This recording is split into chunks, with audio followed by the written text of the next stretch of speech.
Tatanggalin ko ang apelyido mo. Binitawan ko ang salita kasabay ng pagbagsak ng maruming singsing sa paanan ng aking biyenan. Habang nagpapakasasa sila sa nakaw na yaman, pinulot ko ang mga piraso ng aking pagkatao sa putikan. Ang aking kabaitan ay ginamit nilang sandata para tapakan ako.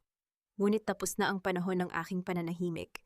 Handa na akong sunugin ang kanilang kasinungalingan. Magsisisi kaya sila kapag nakita nila ang aking pagbangon? Hubarin mo iyan, Sola. Kung talagang mahal mo ang asawa mo, ibibigay mo ang singsing na iyan para sa donasyon sa parokya nang malinis ang pangalan ni Hector mula sa kahihiyang iniwan ninyo. Ang malamig na tinig ni Doña Marcela ay tila patalim na humiwa sa hangin. Sa pagkakataong iyon, nakaluhod si Sola sa mapanglaw na sahig ng mansyon, maingat na pinupunasan ang putik sa mamahaling sapatos ng kanyang biyenan gamit ang isang malinis na basahan. Isang gawaing pilit iniatang sa kanya sa tuwing pupunta siya rito. Ang kanyang panginginig ay nagsimula sa kanyang mga daliri, unti-unting gumapang sa kanyang mga braso hanggang sa manlamig ang kanyang buong katawan. Parang may bikig na nakabara sa kanyang lalamunan na pumipigil sa kanyang paghinga. Kusang nabitawan ng kanyang kamay ang basahan, hindi alintana ang dumi na kumapit sa kanyang balat. Hinaplos ng kanyang magaspang na hinlalaki ang manipis na gintong singsing sa kanyang palasing-tisingan. Ang kaisa-isang alaalang naiwan mula sa araw na nangako silang magsasama habang buhay. Ngayon, gusto itong kunin bilang pambayad sa isang utang na loob na kailanman ay hindi niya hiningi. Bakit kailangan kong isuko ang huling patunay ng aming pag-ibig sa mga taong walang ibang ginawa, kundi ang ubusin ng aking pagkatao? Bago pa man siya makasagot, pumasok si Clara na may bitbit na mga makukulay na lalagyan. Umaalingaw-ngaw ang boses sa buong sala. Oh my God, Mommy, amoy pawis at pinipig na naman dito. Sola, seriously, don't you have other clothes? Para kang namamalimos sa itsura mong iyan. Inilapag ni Clara ang isang mamahaling balat na bag sa ibabaw ng mesa. Look at my new bag, Mommy. Regalo ni Renato from his new investment. Kaya ikaw, Sola, matuto kang tumanaw ng utang na loob. Kung hindi dahil kay Renato at Mommy, sa kangkungan ka pupulutin. Walang lumabas na salita sa mga labi ni Sola. Dahan-dahan niyang hinugot ang singsing, pikit matang iniabot ito sa nakabukas na palad ni Doña Marcela. Ang malamig na metal ay tila naging yelo na sumunog sa kanyang balat bago tuluyang nawala. Tumayo siya, nanatiling nakayuko, at tahimik na naglakad palabas ng mansyon habang naririnig niya ang matinis na halakhak ng magbiyenan sa kanyang likuran. Ang sikat ng araw ay parang apoy na sumusunog sa kanyang balat habang naglalakad pabalik sa kanyang maliit na bahay malapit sa ilog.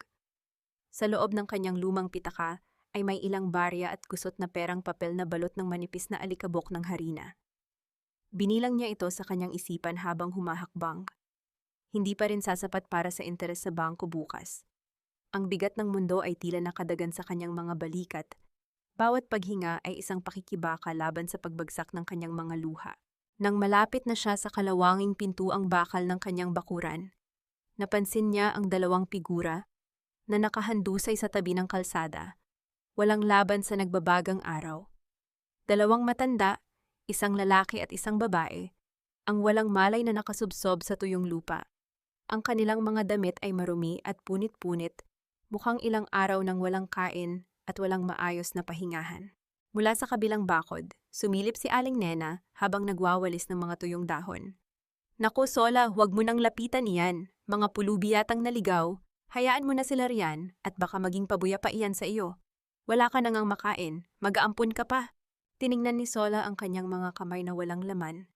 Ang maputlang guhit sa daliri kung saan nakasuot ang singsing ni Hector. Pumikit siya at narinig ang malambing na tinig ng kanyang asawa mula sa nakaraan. Kahit gaano tayo kahirap, Sola, huwag na huwag mong isasara ang pintuan sa mga taong wala nang masisilungan. Huminga ng malalim si Sola. Tinalikuran niya ang mapanghusgang tingin ng kapitbahay at dali-daling binuksan ang pintuang bakal. Kahit nanlalambot ang sariling mga tuhod sa gutom at pagod, inalalayan niya ang dalawang matanda upang maipasok sa kanyang maliit ngunit malamig na tahanan. Inihiga niya sila sa isang lumang banig sa sala. Inayos ang kanilang mga ulo upang maging komportable. Kumuha siya ng malinis na tubig at basahan. Maingat niyang pinunasan ang mukha ng matandang babae. At nang lumipat siya sa matandang lalaki, napansin niya ang kapal ng putik sa sapatos nito. Dahan-dahan niyang inalis ang sapatos at pinunasan ang mga paa ng matanda. Sa bawat haplos ng basahan, bumalik sa kanyang alaala ang kanyang yumaong ama na palagi niyang hinihintay noon galing sa bukid. Ang simpleng gawaing iyon ay nagbigay sa kanya ng kakaibang kurot sa puso.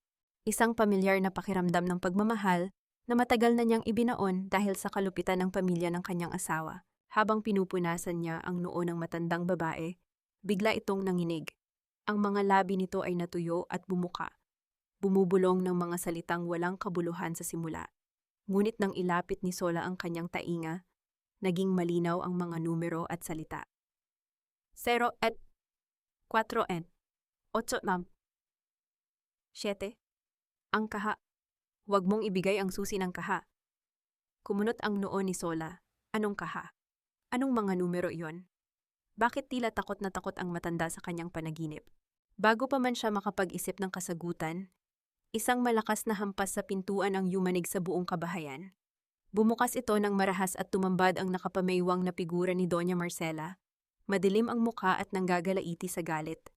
Sumunod si Clara na may hawak na pamaypay, nandidiring nagtatakip ng ilong. Anong ginagawa ng mga basurang ito sa pamamahay ng anak ko? Umalingaw-ngaw ang matinis na boses ni Doña Marcela. Tinuturo ang dalawang matandang nakahandusay. Ginagawa mo bang tambakan ng mga patay gutom ang bahay ni Hector, hayop ka? Tandaan mo ito, Sola, nakikitira ka lang sa apelido namin. Bigyan kita ng hanggang bukas, kapag hindi mo pinalayas ang mga basurang iyan, ipapahakot ko kayo pati na ang bulok na bahay na ito. Ang banta ni Doña Marcela ay tila punyal na bumaon sa dibdib ni Sola. Mahigpit niyang ikinuyom ang kanyang mga kamao. Itinatago ang panginginig ng kanyang buong katawan. Humarang siya sa pagitan ng kanyang biyanan at ng dalawang matandang walang malay na nakahiga sa sahig. Sa loob ng halos 10 taon, nakayuko lamang siya tuwing magsasalita ang ina ng kanyang asawa. Ngunit sa pagkakataong ito, naramdaman niya ang isang pambihirang tapang na umusbong mula sa kaibuturan ng kanyang pagkatao. Kahit kailan ay hindi nagdamot si Hector sa mga nangangailangan, ma'am. Malamig at mabagal na sagot ni Sola. Pilit pinapatatag ang kanyang boses. Bahay niya ito at hanggat ako ang nakatira rito, susundin ko ang huli niyang bilin. Hindi ko sila itataboy sa kalsada upang mamatay. Nanlaki ang mga mata ni Doña Marcela sa pagkabigla. Bago pa man ito makasigaw muli, hinatak na siya ni Clara palabas. Mommy, let's go na please. I can't stand the smell here anymore. Baka may dalang sakit ang mga pulubing yan, mahawa pa tayo. Hayaan mo na siyang magpakabaliw dyan. Naiinis na wika ng kanyang hipag habang marahas na isinasara ang pintuan. Ang malakas na pagbagsak ng kahoy na pinto ay nag-iwan ng nakakabinging katahimikan sa loob ng maliit na sala. Unti-unting lumuwag ang mga balikat ni Sola, ngunit ang kanyang sikmura ay biglang humapdi. Isang marahas na paalala na buong araw pa pala siyang walang laman ng tiyan. Napatingin siya sa dalawang matanda. Kailangan nilang kumain upang manumbalik ang kanilang lakas. Nagtungo siya sa kanyang masikip at madilim na kusina. Hinalungkat niya ang maliit na lalagyan ng bigas at napabuntong hininga nang makitang wala pa itong isang gatang. Sa loob ng lumang refrigerator ay may isang maliit na piraso ng manok na itinabi niya sana para sa kanyang hapunan. Walang pag-aalinlangang hiniwa niya ito ng maliliit upang ihalo sa nilugaw. Pinainit niya ang natirang sabaw, nilagyan ng luya, at matiyagang hinalo hanggang sa lumambot ang mga butil ng bigas. Nang ihain niya ang dalawang umuusok na mangkok ng lugaw sa harapan ng mga matatanda, isang ngiti ng ginhawa ang gumuhit sa kanyang labi. Para sa kanyang sarili, kumuha siya ng isang matigas at lumang pandesal na itinabi niya pa kahapon, isinawsaw sa mainit na tubig na may pinakuluang dahon ng pandan upang lumambot. Tahimik siyang umupo sa isang sulok. Nginunguya ang walang lasang tinapay habang pinapanood ang dalawang estranghero na humihigop ng mainit na sabaw. Ang kanyang tiyan ay patuloy na kumakalam, ngunit ang kanyang puso ay puno ng isang kakaibang init na matagal na niyang hindi naramdaman. Nang maramdaman niyang unti-unting nakakabawi ng lakas ang mga bisita, nilapitan niya ang matandang babae upang punasan ang pawis nito sa leeg. Nagmulat ng mga mata ang matanda.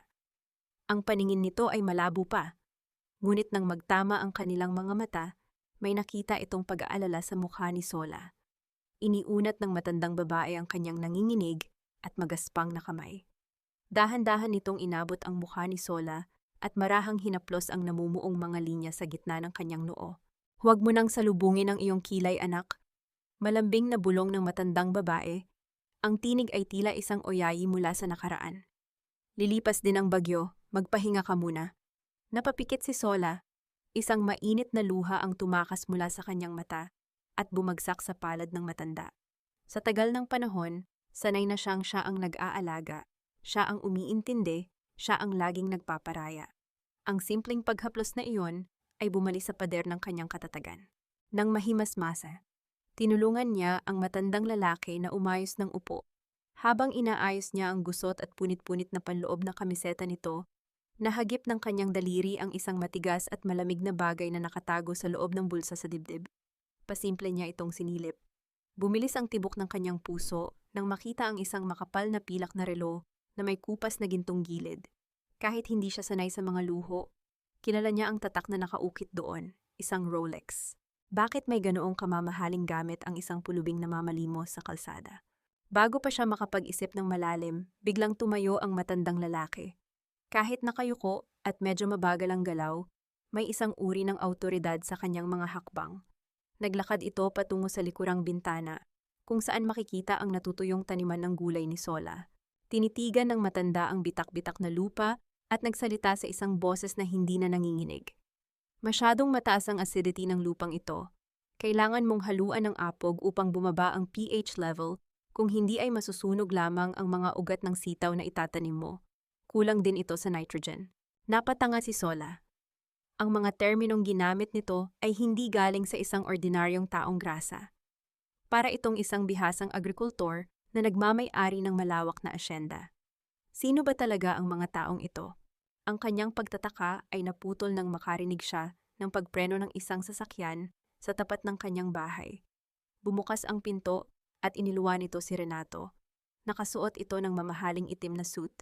Amoy na amoy ang matapang na pabango na sumasapaw sa amoy ng lumang kahoy sa bahay ni Sola. Iba ang aura nito kumpara sa galit na galit nitong ina kanina. Nakangiti si Renato, isang ngiting pamilyar kay Sola. Ang ngiting ginagamit nito kapag may kailangan itong pabor. Ate Sola, pasensya na kay mommy ha? Malambing na panimula ni Renato habang naglalakad palapit sa maliit na hapagkainan. Alam mo naman yun, high blood palagi dahil sa stress sa mga negosyo. Huwag mo nang dibdibin ang mga sinabi niya. Andito ako para tulungan ka. Inilapag ni Renato ang isang folder na naglalaman ng mga malinis at nakaimprentang papel. Umupo ito sa tapat ni Sola. Ang mga mata ay puno ng pagkukunwaring awa. Look, ate. Alam kong hirap ka na sa pagbabayad ng utang ni Kuya Hector sa bangko. Nakikita kong unti-unti ka nang nauubos. I talked to the bank manager. As your brother-in-law, hindi ko kayang makita kang ganito. Just sign this authorization letter. Ako na ang bahala sa lahat. Ako na ang sasagot sa utang. Ako na ang makikipag-usap sa bangko para makapagpahinga ka na at makapagsimula ng bagong buhay. Tinitigan ni Sola ang papel at ang ballpen na inilapag ni Renato sa ibabaw nito. Pagod na nga siya. Wala na siyang perang pambayad sa interes at alam niyang bukas ay magpapadala na ng sulat ang bangko para sa pagkuha ng kanyang lupa. Ang alok ni Renato ay tila isang sagip sa gitna ng nagngangalit na alon. Naramdaman niya ang matinding tukso na bitawan na ang lahat ng pasanin. Nanginginig ang kanyang kamay na inabot ang ballpen. Kumislap ang mga mata ni Renato, isang pilit na itinatagong pananabik ang dumaan sa mukha nito, habang pinapanood ang dulo ng ballpen na lumalapit sa linya ng lagdaan. Ngunit bago pa man dumampi ang tinta sa papel, isang mabilis na kamay ang biglang sumagi sa mesa. Nakatayo na pala ang matandang lalaki sa tabi nila. Dahil sa paggalaw nito, natabig ang isang malaking baso ng tubig. Bumuhos ang malamig na tubig at mabilis na kumalat sa ibabaw ng dokumento. Napamura si Renato, pilit na inilalayo ang kanyang mamahaling suit habang padarag na hinablot ang basang papel. Ngunit huli na. Ang tubig ay nagpabakat sa mga letrang nakatago sa ikalawang pahina ng manipis na dokumento. Nang mapatitig si Sola sa basang bahagi kung saan naging malinaw ang mga salita dahil sa tubig, nanlamig ang kanyang buong pagkatao. Hindi iyon isang simpleng liham ng pag-autorisa. Sa ilalim ng malabong tinta, nabasa niya ang mga salitang, Deed of Absolute Sale. Ano ba, matandang hukluban? Wala ka bang mata? Ang garit na boses ni Renato ay bumasag sa katahimikan ng kusina habang padarag niyang inaagaw ang basang dokumento mula sa mesa. Pilit niyang pinapagpag ang tubig na tumalsik sa kanyang mamahaling suit, ang kanyang mukha ay namumula sa inis. Ngunit huli na ang lahat. Nakita na ni Sola ang mga salitang nagkukubli sa ilalim ng unang pahina. Deed of absolute sale, kasunduan ng lubusang pagbenta. Naramdaman ni Sola ang isang malamig na kaba na gumapang mula sa kanyang talampakan patungo sa kanyang dibdib. Pilit na kinakalma ni Renato ang kanyang sarili, nag-iba ang tono ng kanyang boses, pabalik sa pagiging maamo, ngunit may bahid na ng pag-aalinlangan. Ate Sola, huwag kang mag-isip ng kung ano. Standard bank procedure lang iyan kapag ililipat ang pangalan ng nagbabayad. Trust me, ako na ang bahala sa lahat. Sayang lang, nabasa pa ng matandang baliw na ito. Hindi kumibo si Sola. Tinitigan niya lamang si Renato. Ang mga mata ng kanyang bayaw ay hindi makaharap ng diretso, palipat-lipat ang tingin sa sahig at sa basang papel. Sa loob ng maraming taon, naniwala siya sa bawat salitang lumalabas sa bibig ng pamilya Villamor dahil sa pag-aakalang pamilya rin ang turing nila sa kanya. Ngunit ang basang papel sa mesa ay tila sampal ng katotohanan na nagpagising sa kanyang nagtitiwalang puso. Basa na ang papel, Renato, malamig ngunit matatag na sagot ni Sola. Hindi ko na iyan mapipirmahan, makakaalis ka na. Napanganga si Renato, hindi inaasahan ang malamig na pagtanggi. Binalot siya ng inis, ngunit wala siyang magawa kundi ang maglakad palabas. Ang malakas na pagbagsak ng pinto ng kanyang sasakyan ay nag-iwan ng makapal na alikabok sa hangin habang mabilis itong humarurot paalis. Nang makalayo ang sasakyan, dali-daling nagtungo si Sola sa ilalim ng kanyang katre. Hinila niya ang isang kinalawang na kahon ng biskwit kung saan niya itinatago ang lahat ng resibo ng bangko. Panginginig ang naghari sa kanyang mga kamay habang inilalatag ang mga piraso ng papel. Nang suriin niya ang mga petsa, napagtanto niyang halos 6 na buwan na siyang hindi nakakatanggap ng opisyal na sulat mula sa bangko. Ang huling binayaran niya ay tinanggap mismo ni Renato dahil nagpresenta itong dumaan sa bayan. Pera na pinaghirapan niya mula sa pagtitinda ng puto sa ilalim ng tirik na araw. Saan ito napunta? Kinabukasan, ang buong barangay hall ay puno ng makukulay na banderitas at malalaking tarpaulin. Nakasulat doon ang pangalan ni Doña Marcela Villamor sa pinakamalaking letra bilang pangunahing sponsor ng medical mission para sa mga matatanda. Nakatayo si Sola sa gilid ng entablado, pawisan at nakasuot ng kupas na blusa, tahimik na nagsasalansa ng mga bilao ng puto at kutsinta na iniutos sa kanya ng biyenan na lutuin ng walang bayad. Sa gitna ng entablado, hawak ni Doña Marcela ang mikropono, umiiyak-iyak habang nagsasalita. Mga kababayan, ang donasyong ito ay nagmula sa aking sariling bulsa. Iniaalay ko ito para sa kapayapaan ng kaluluwa ng aking anak na si Hector. Ang pamilya Villamor ay hindi kailanman magsasawang tumulong at magsakripisyo para sa inyo. Kasabay ng masigabong palakpakan, naramdaman ni Sola ang matinding pagkirot ng kanyang sikmura. Alam niyang ang perang ipinambili ng mga gamot at bigas na ipinamumudmod ni Marcela ay nagmula sa isinanglan niyang singsing sa kasal. Pinipiga ng biyenan ang kanyang dugo at pawis upang ipangbili ng papuri at karangalan. Habang nagbubuhos ng palamig sa mga baso, napunta si Sola sa likod ng malaking tolda. Doon narinig niya ang boses ni Clara na masayang nakikipagkwentuhan sa mga kaibigan nitong mayayaman, nagtatawanan habang umiinom ng mamahaling kape. Girl, next month, bibilhin ko na talaga yung limited edition na bag sa Milan, maarteng wika ni Clara. Hinihintay na lang ni Renato na ma-finalize ang transfer nung lupa dun sa probinsya na naming hipag. We're setting up a fake nursing home project, tapos ibebenta rin namin sa mga foreign investors.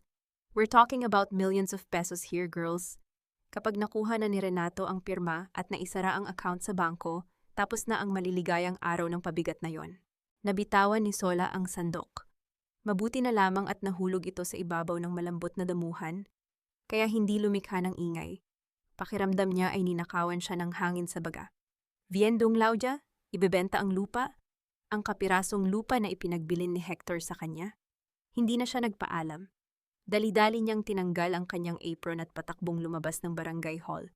Wala siyang pakialam kung sigawan man siya ni Marcela mamaya. Kailangan niyang malaman ang katotohanan. Habang nagmamadaling maglakad sa gilid ng kalsada patungo sa sakayan ng jeep, may napansin siyang isang itim at kumikinang na SUV na nakaparada sa hindi kalayuan sa kanyang bahay.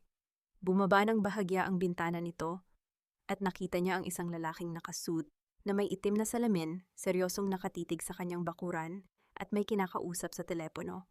Nang mapansin ng lalaki na nakatingin si Sola, mabilis nitong itinaas ang salamin at mabilis na pinatakbo ang sasakyan papalayo. Sino ang mga taong iyon? At bakit nila pinagmamasdan ang bahay niya? Ngunit isinantabi muna ni Sola ang katanungang iyon. Mas mahalaga ang kanyang patutunguhan. Pagpasok niya sa bangko, sumalubong sa kanya ang malamig na hangin mula sa aircon. Nakatayo siya sa gilid, naghihintay na tawagin ang kanyang numero. Sumandal siya sa malaking salamin ng pintuan. Nang makita niya ang sariling refleksyon, tila siya nanliit. Ang kanyang buhok ay magulo, ang kanyang mga mata ay lumubog sa puyat at pagod. Ang mga kuko niya ay may mga bakas pa ng uling at harina. Ibinigay niya ang 10 taon ng kanyang kabataan sa pamilyang ito. Naging aso siya, naging utusan, naging martir alang-alang sa pagmamahal kay Hector at sa konsepto ng utang na loob. Ngunit sa huli, handa silang itulak siya sa bangin ng walang pag-aalinlangan para sa pera. Niyakap niya ang kanyang sarili, pinipigilang manginig ang kanyang mga labi. Nang tawagin ang kanyang pangalan, mabilis siyang lumapit sa counter. Inilapag niya ang kanyang ID at nagtanong tungkol sa estado ng kanyang loan. Tiningnan ng empleyado ang computer, kumunot ang noo nito at nag-type ng ilang beses. Tiningnan nito si Sola nang may halong awa. Miss Sola, 6 na buwan na pong walang pumapasok na hulog sa account ninyo. Ang inyo pong utang ay matagal nang nag-default at lampas na sa palugit. Hindi maaari, nanginig ang boses ni Sola. May ibinibigay ako kay Renato buwan-buwan. Wala ba siyang inihulog? Parang awa nyo na, magkano ang kailangan kong bayaran para maibalik ito sa normal? Gagawa ako ng paraan. Umiling ang empleyado at kumuha ng isang manipis na folder mula sa drawer. I'm sorry, Miss Sola, ngunit sarado na po ang proseso. Ang inyong lupa ay kasalukuyan nang nasa huling yugto ng paglilipat ng pangalan dahil binili na po ng third-party buyer ang inyong utang. Napahawak si Sola sa gilid ng counter upang hindi matumba. Sinong bumili? Kumuha ng isang malaking selyo ang empleyado at itinapat sa opisyal na dokumento. Si Doña Marcela Villamor po, at bukas na bukas din, may karapatan na silang paalisin kayo sa inyong bahay. Kasabay ng pagbitiw ng mga salitang iyon, mariing ibinagsak ng empleyado ang selyo sa ibabaw ng papel. Ang tunog ng bakal na tumama sa kahoy na mesa ay umalingaw-ngaw sa pandinig ni Sola, paulit-ulit, na parang martilyong nagbabaybay ng tuluyang pagkawasak ng kanyang nag-iisang tahanan. Parang lumulutang ang mga paa ni Sola habang binabagtas ang mahabang kalsada pauwi. Hindi niya maramdaman ang init ng araw na sumusunog sa kanyang balat o ang alikabok na dumidikit sa kanyang pawisang mukha. Ang tanging naririnig niya ay ang malamig na tinig ng empleyado ng bangko at ang paulit-ulit na pagpukpok ng selyo na nagpatunay sa kanyang kawalan. 10 taon. 10 taon siyang naging alipin ng utang na loob. Ibinigay niya ang kanyang kabataan, ang kanyang lakas, at ang kanyang dangal upang pagsilbihan ang pamilya ni Hector sa pag-aakalang balang araw ay kikilanlin din siyang bahagi nila. Ngunit ang totoo, kailanman ay hindi siya naging pamilya. Naging kasangkapan lamang siya upang mapanatili ang malinis at marangyang imahe ng mga Villamor. Nang marating niya ang kalawanging pintuang bakal ng kanyang bakuran, napahawak siya rito upang hindi mabuwal. Akala niya ay sasalubungin siya ng nakakabinging katahimikan at kadiliman ng isang bahay na malapit ng bawiin. Ngunit pagtulak niya sa pinto, isang matamis at pamilyar na amoy ang sumampal sa kanyang pandamdam. Amoy ng gata ng niyog, asukal, at sariwang dahon ng pandan. Dahan-dahan siyang naglakad patungo sa kusina. Nanlaki ang kanyang mga mata nang makita si Doña Basilia. Ang matandang babae, bagamat suot pa rin ang maluwag at kupas nitong duster, ay abala sa pagmamasa ng galapong sa ibabaw ng lumang mesa. Ang galaw ng mga kamay nito ay hindi nag-aalinlangan. Bawat pagmasa ay may tiyak na kumpas na tila isang batikang panadero. Umusok ang maliit na lutuan kung saan nakasalang ang mga hulmahan ng puto. Iba ang itsura ng ginagawa nito kumpara sa karaniwang tinitinda ni Sola, mas pino, mas mabango, tila isang mamahaling resipe na ipinapasa lamang sa mga piling kamay. Bago pa man siya makapagsalita, nahagip ng kanyang paningin ang labas ng bintana. Sa ilalim ng nag-aagaw na liwanag at dilim ng hapon, nakita niya si Don Severo. Gamit ang ilang pirasong alambre at makapal na sanga ng ipil-ipil, pinapatibay ng matandang lalaki ang nasirang bakod na pumapalibot sa maliit na taniman ng pechay ni Sola. Pawisan ang noo nito, nanginginig ang mga manipis na braso, ngunit buong tiyagang itinatali ang bawat sanga upang hindi makapasok ang mga asong gala na madalas manira ng kanyang mga pananim. Isang pamilyang hindi niya kadugo ang nag-aayos ng kanyang nawawasak na tahanan, habang ang sarili niyang pamilya sa batas ang siyang naghuhukay ng kanyang libingan.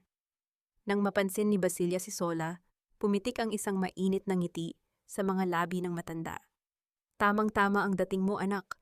Luto na ang puto. Halika, sumalo ka na sa amin sa hapag. Umupo si Sola sa harap ng maliit na mesang kahoy. Sa gitna nito ay may isang bandehado ng mainit at malambot na puto, isang mangkok ng malabnaw na sabaw mula sa pinakuluang talbos ng kamote, at isang maliit na piraso ng pritong itlog na pinaghatian pa ng dalawang matanda. Tinitigan ni Sola ang pagkain. Pilit niyang nilalabanan ang luhang nagbabadyang bumagsak, ngunit ang bigat sa kanyang dibdib ay hindi na kayang pigilan. Isang hikbi ang nakawala sa kanyang mga labi. Sinundan ito ng sunod-sunod na pag-iyak na matagal niyang kinimkim. Umiyak siya hindi lamang dahil sa nawalang lupa, kundi dahil sa pagod, sa panlilinlang, at sa sakit ng pagiging mag-isa. Napahagulgol siya ng malakas, ibinaon ang kanyang mukha sa kanyang mga nanginginig na palad. Walang inaksayang oras si Basilia.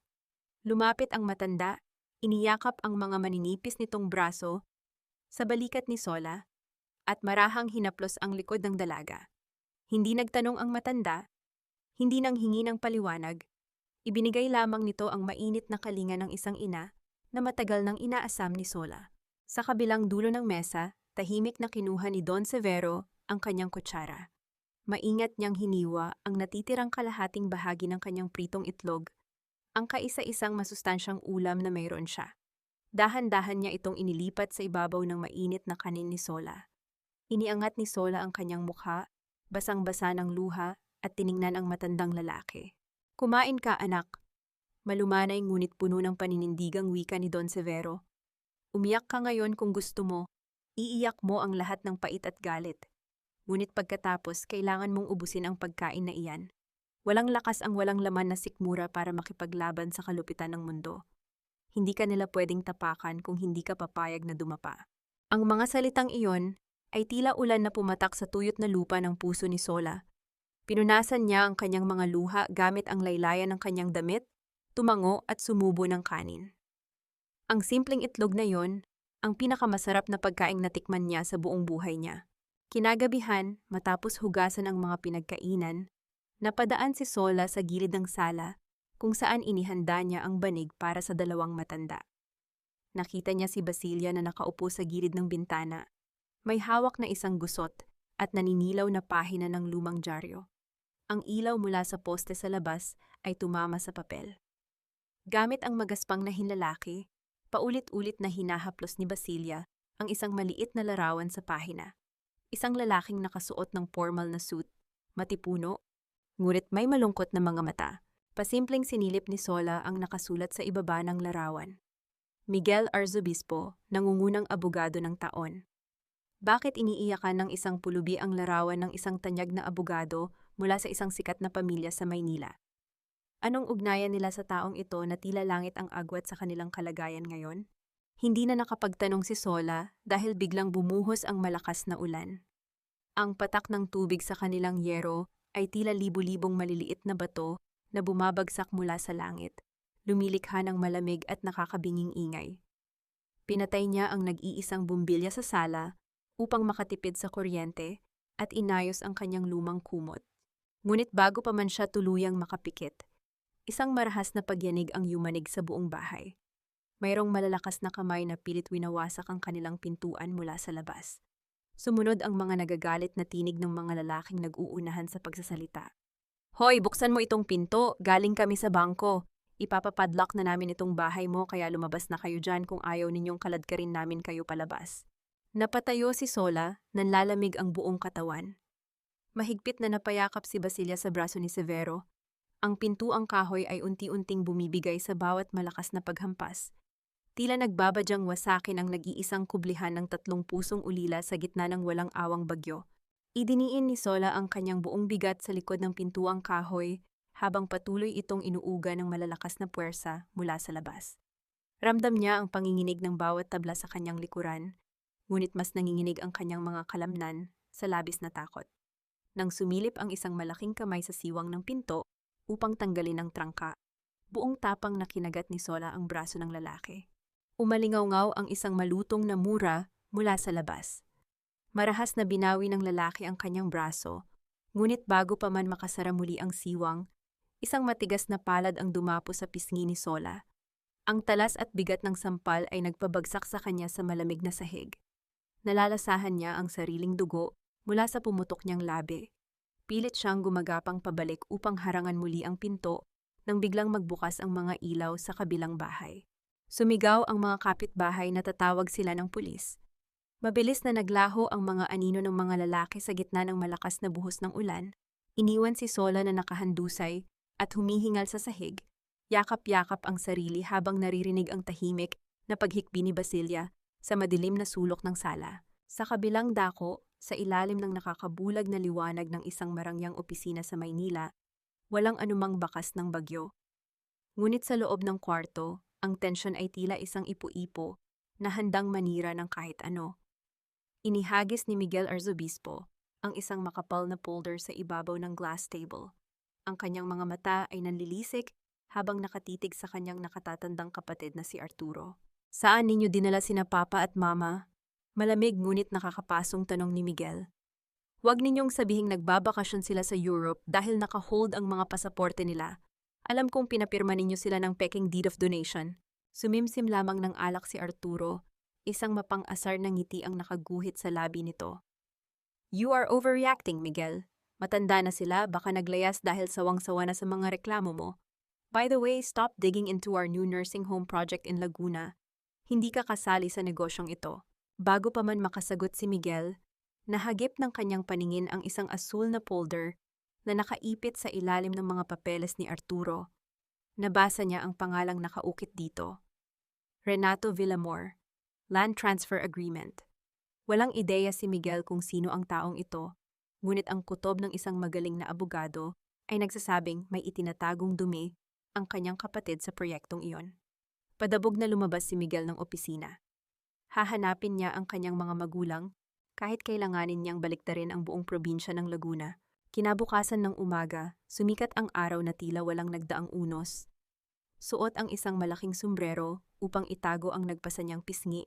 Nakatayo si Sola sa gilid ng palengke. Inilatag niya ang mga puto na niluto ni Doña Basilia. Sa hindi inaasahang pagkakataon, ang amoy ng kakanin ay mabilis na humalina sa mga dumadaan. Ang kakaibang lambot at tamis nito na may lihim na sangkap ay nagustuhan ng lahat. Sa loob lamang ng isang oras, naubos ang kanyang paninda. Masaya niyang binilang ang kumikiling na mga barya. Meron na siyang pambili ng bigas at murang gamot para sa ubo ni Don Severo. Ilang metro mula sa kinatatayuan ni Sola, naglalakad si Miguel na walang tulog. Nagtatanong-tanong sa mga nagtitinda kung may nakakita sa litrato ng kanyang mga magulang.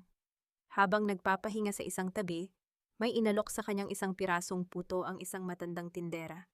Walang ganang kinagat ito ni Miguel, ngunit nang lumapat ang lasa ng gata at pandan sa kanyang dila, tila tumigil ang pag-ikot ng kanyang mundo. Ang lasang iyon. Tanging ang kanyang ina lamang ang nakakaalam ng eksaktong timpla na ito. Walang ibang panadero sa buong bansa ang nakakagawa nito. Lumingon siya at nakita niya ang papalayong figura ni Sola na may bitbit na mga walang lamang bilao. Walang pag-aalinlangang sinundan ni Miguel ang babae hanggang sa makarating ito sa isang lumang bahay malapit sa ilog. Nagtago si Miguel sa gilid ng kalawanging pintuang bakal. Mula sa siwang, pinagmasdan niya si Sola na umupo sa maliit na silya sa beranda. May inilabas itong isang bagay mula sa kanyang bulsa. Isang kumikinang na relo. Maingat na pinunasan ni Sola ang mamahaling Rolex, gamit ang laylayan ng kanyang malinis na panyo. Pasensya na, Don Severo, bulong niya sa hangin. Ibebenta ko muna itong relo ninyo para may maipambili tayo ng gamot at pagkain. Nangangako akong tutubusin ko ito kapag nakahanap ako ng mas magandang trabaho. Hindi ko hahayaang mamatay kayo sa gutom sa pamamahay ko. Ngunit hindi narinig ni Miguel ang mga panalangin iyon. Ang nakita lamang ng kanyang isipan, na lason na ng pagdududa, ay isang estrangherang babae na may hawak na ninakaw na gamit ng kanyang ama. Sa isip niya, ito ang isa sa mga miyembro ng sindikatong kumuha sa kanyang mga magulang, isang babaeng nakikinabang sa kayamanan ng kanilang pamilya. Puno ng galit ang kanyang puso, walang puwang para sa awa o pag-unawa. Gamit ang buong puwersa, malakas na sinipa ni Miguel ang pintuang bakal. Ang kalawangin at marupok nitong bisagra ay bumigay at napabukas ng maluwang. Nagulat si Sola at napatayo, nabitawan ang relong mabilis na gumulong sa alabok. Mabilis na humakbang si Miguel palapit. Hindi alintana ang pagkabigla ng babae. Marahas niyang inabot at mahigpit na sinakal ng kanyang malalaking kamay ang maliit na pulso ni Sola. Ang kanyang mga mata ay nag-aapoy sa galit, tila mga patalim na handang pumatay. Nasaan sila?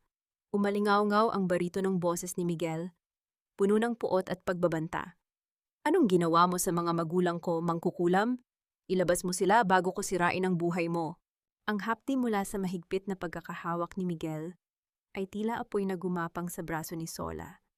Ngunit mas matindi ang apoy ng galit na sumiklab sa kanyang dibdib. Sa buong buhay niya, sanay siyang apakan ng pamilya ng kanyang asawa, ngunit hindi siya papayag na angkilin ng isang estranghero ang kanyang dangal sa sarili niyang bakuran. Gamit ang natitirang lakas na inipon mula sa lahat ng pait ng kanyang karanasan, buong puwersang binawi ni Sola ang kanyang kamay. Kasunod nito ay ang mabilis na pagdapo ng kanyang palad sa pisngi ng lalaki. Isang malakas at malutong na sampal ang bumasag sa tensyon ng umaga. Naiwang nakapihit ang mukha ni Miguel, bakas ang gulat sa kanyang mga mata. Wala kang karapatang pumasok sa pamamahay ko at mambintang. Nanginginig ngunit matapang na sigaw ni Sola. Ang kanyang dibdib ay mabilis na tumataas baba. Humarang siya sa pintuan ng bahay. Tila isang inang ibon na handang magbuwis ng buhay para sa kanyang pugad. Wala akong ninanakaw. Kung gusto mo akong saktan, ako ang harapin mo, ngunit huwag na huwag mong idadamay ang dalawang matandang nagpapahinga sa loob. Bago pa man makasagot si Miguel, isang mahina at nanginginig na tinig ang umalingaw-ngaw mula sa pinto. Miguelito, anak! Tila napako ang mga paa ni Miguel sa lupang kanyang kinatatayuan. Dahan-dahan siyang lumingon. Sa hamba ng lumang pintuan, nakatayo si Doña Basilia. Inaalalayan si Don Severo. Ang kanilang mga damit ay butas-butas, ang kanilang mga mukha ay humpak sa gutom at pagod. Isang malayo at nakapanlulumong imahe mula sa mga magulang na kilala niyang nagmamay-ari ng isang imperyo. Gumuho ang pader ng kayabangan at galit ni Miguel. Tuluyang bumagsak ang kanyang mga tuhod sa malikabok na lupa. Wala siyang pakialam kung madumihan ang kanyang mamahaling pantalon. Gumapang siya palapit at mahigpit na yumakap sa mga binti ng kanyang ina, humahagulgol na parang isang bata. Anong ginawa nila sa inyo? Basag ang tinig ni Miguel, ang kanyang mga luha ay walang patid na pumapatak. Hinahanap ko kayo, akala ko kung saan na kayo dinala ni Arturo. Tinitigan ni Sola ang eksena, ang kanyang galit ay mabilis na napalitan ng pagtataka at unti-unting pagkaunawa. Ito si Miguel Arzobispo, ang lalaking nasa lumang dyaryo, ang anak ng mga pulubing pinulot niya sa kalsada. Hinaplos ni Don Severo ang buhok ng kanyang anak. Huwag mong saktan ang babaeng iyan, Miguel. Mahinang wika ng matanda. Itinuturo si Sola na nakatayo sa gilid. Nang itaboy tayo ng sarili mong mga kapatid sa kalsada, siya ang nagbukas ng pinto para sa amin.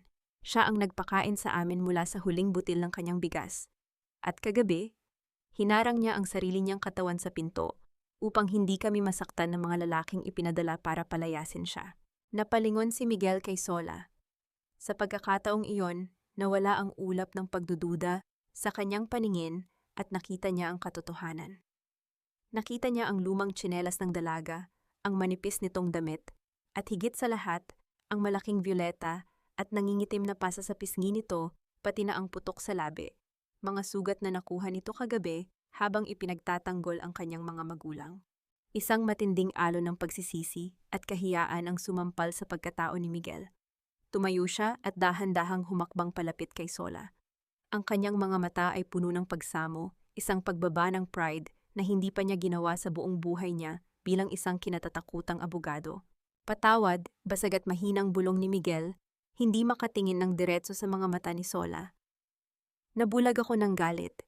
Inakala kong isa ka sa mga taong sumira sa pamilya ko. I am so sorry. Utang ko sa iyo ang buhay nila. Umiwas ng tingin si Sola. Ibinalot niya ang kanyang sarili ng malamig na pader ng pagdistansya. Pagod na siyang masaktan, pagod na siyang umasa. Hindi ko kailangan ng pasasalamat mo o ng kahit anong kabayaran. Ngayong nahanap mo na sila, maaari mo na silang iuwi sa buhay na nararapat sa kanila. Huminga ng malalim si Sola, pilit pinipigilan ang panginginig ng kanyang boses. Wala na akong bahay na maibibigay. Bukas kukunin na ng bangko at ng biyenan ko ang lupang ito. Wala na kayong matutuluyan dito. Nakita ni Miguel ang lalim ng kalungkutan sa mga mata ng dalaga. Gusto niyang pawiin ang sakit na iyon. Napansin niya ang bahagyang alikabok na dumikit malapit sa pasa sa pisngi ni Sola. Mula sa bulsa ng kanyang suit, inilabas niya ang isang malinis at puting panyong seda. Iniangat niya ang kanyang kamay, tila susubukan na punasan ang mukha ni Sola. Nahinto ang paghinga ni Sola nang maramdaman ang lapit ng lalaki. Naamoy niya ang mamahaling pabango nito na may halong amoy ng ulan at luha. Ang panginginig ng malalaking daliri ni Miguel habang lumalapit sa kanyang mukha ay lumikha ng isang kuryenteng hindi niya maipaliwanag. Ngunit bago pa man dumampi ang tela sa kanyang balat, itinigil ni Miguel ang kanyang kamay. Sa halip na ipilit ang kanyang pag-aalaga, maingat at magaan niyang inilapag ang malambot na panyo sa mismong palad ni Sola. Itinitiklop ang mga daliri ng dalaga upang ingatan ito. Isang tahimik na pagpapakita ng matinding paggalang at pag-iingat, tila ba natatakot siyang mabasag ang babaeng nasa harap niya. Bago pa man makapagsalita si Sola, biglang nag-vibrate ang telepono sa bulsa ni Miguel. Nang silipin niya ito, nakarehistro ang pangalang Arzobispo Group, Arturo, ang kapatid na nagtapon sa kanilang mga magulang at makipagsabwatan kay Renato. Pinatay ni Miguel ang tawag. Tiningnan niya ang bulok na bubong ng bahay, ang nasirang pintuang bakal, at muling itinuon ang kanyang mga mata sa babaeng nagligtas sa kanyang mundo. Ang kalungkutan sa kanyang anyo ay napalitan ng isang nakakatakot na determinasyon. Hindi ko sila aalisin dito. Matapang na deklarasyon ni Miguel, ang kanyang boses ay tila isang sumpa ng paninindigan. At lalong hindi ka aalis sa bahay na ito, Sola. Mananatili ako. Tiningnan niya ng diretso ang naguguluhang mga mata ng dalaga. Sabay nating babawiin ang lahat ng ninakaw nila sa atin.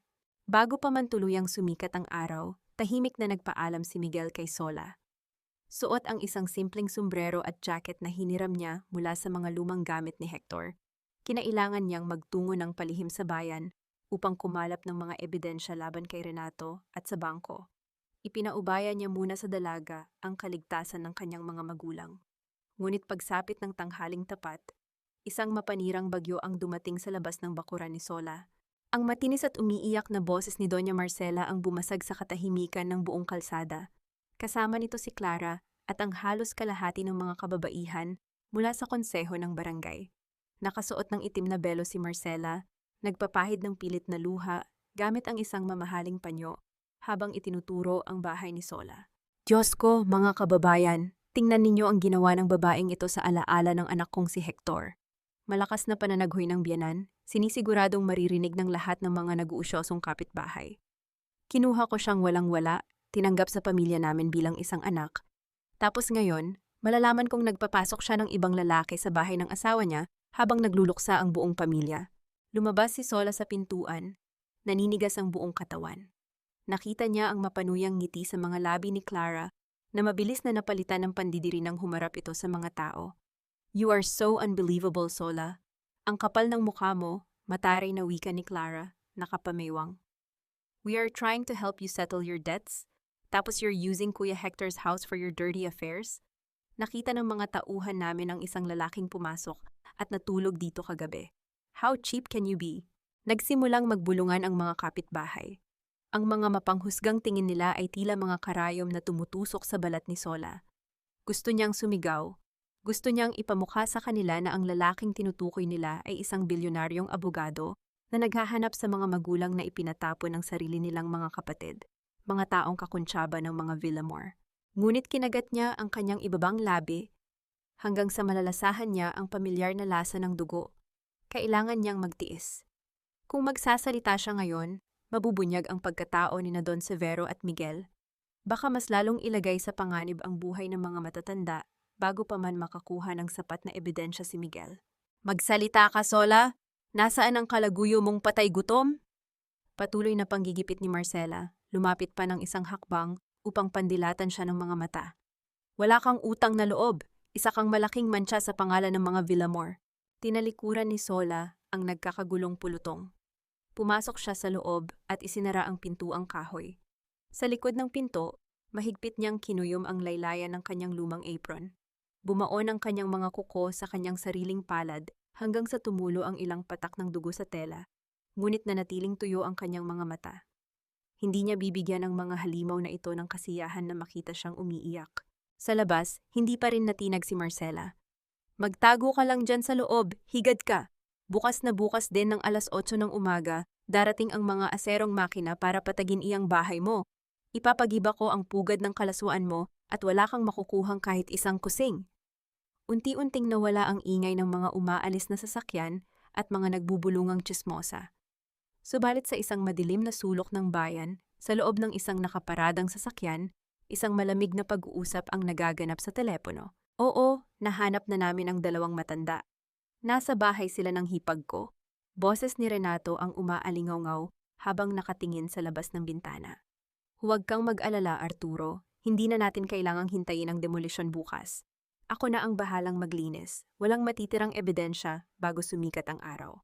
Pagsapit ng kalaliman ng gabi, ang paligid ay binalot ng nakakabinging katahimikan. Nakahiga si Sola sa kanyang lumang katre, ang katawan ay bugbog sa pagod at stress, ngunit ang isip ay patuloy na lumalaban. Sa kabilang kwarto ay mahimbing na natutulog sina Doña Basilia at Don Severo, ngunit ang tahimik na gabi ay unti-unting binasag ng isang kakaibang presensya. May mga tahimik na hakbang na naglilibot sa labas ng bahay. Isang likido ang masaganang ibinubuhos sa mga tuyong dingding na kawayan at sa ilalim ng haligi ng bahay. Sa loob ng kanyang kwarto, nagising si Sola. Isang matapang at nakakahilong amoy ang sumuot sa kanyang ilong, ang amoy ng gasolina. Bumilis ang tibok ng kanyang puso. Babangon na sana siya upang silipin ang bintana nang marinig niya ang isang pamilyar, ngunit nakapangingilabot na tunog mula sa labas. Ang matalim at mabilis na pagkiskis ng isang posporo. Ang maliit na kislap ay mabilis na naging isang nagngangalit na halimaw na lumalamon sa mga tuyong dingding na kawayan.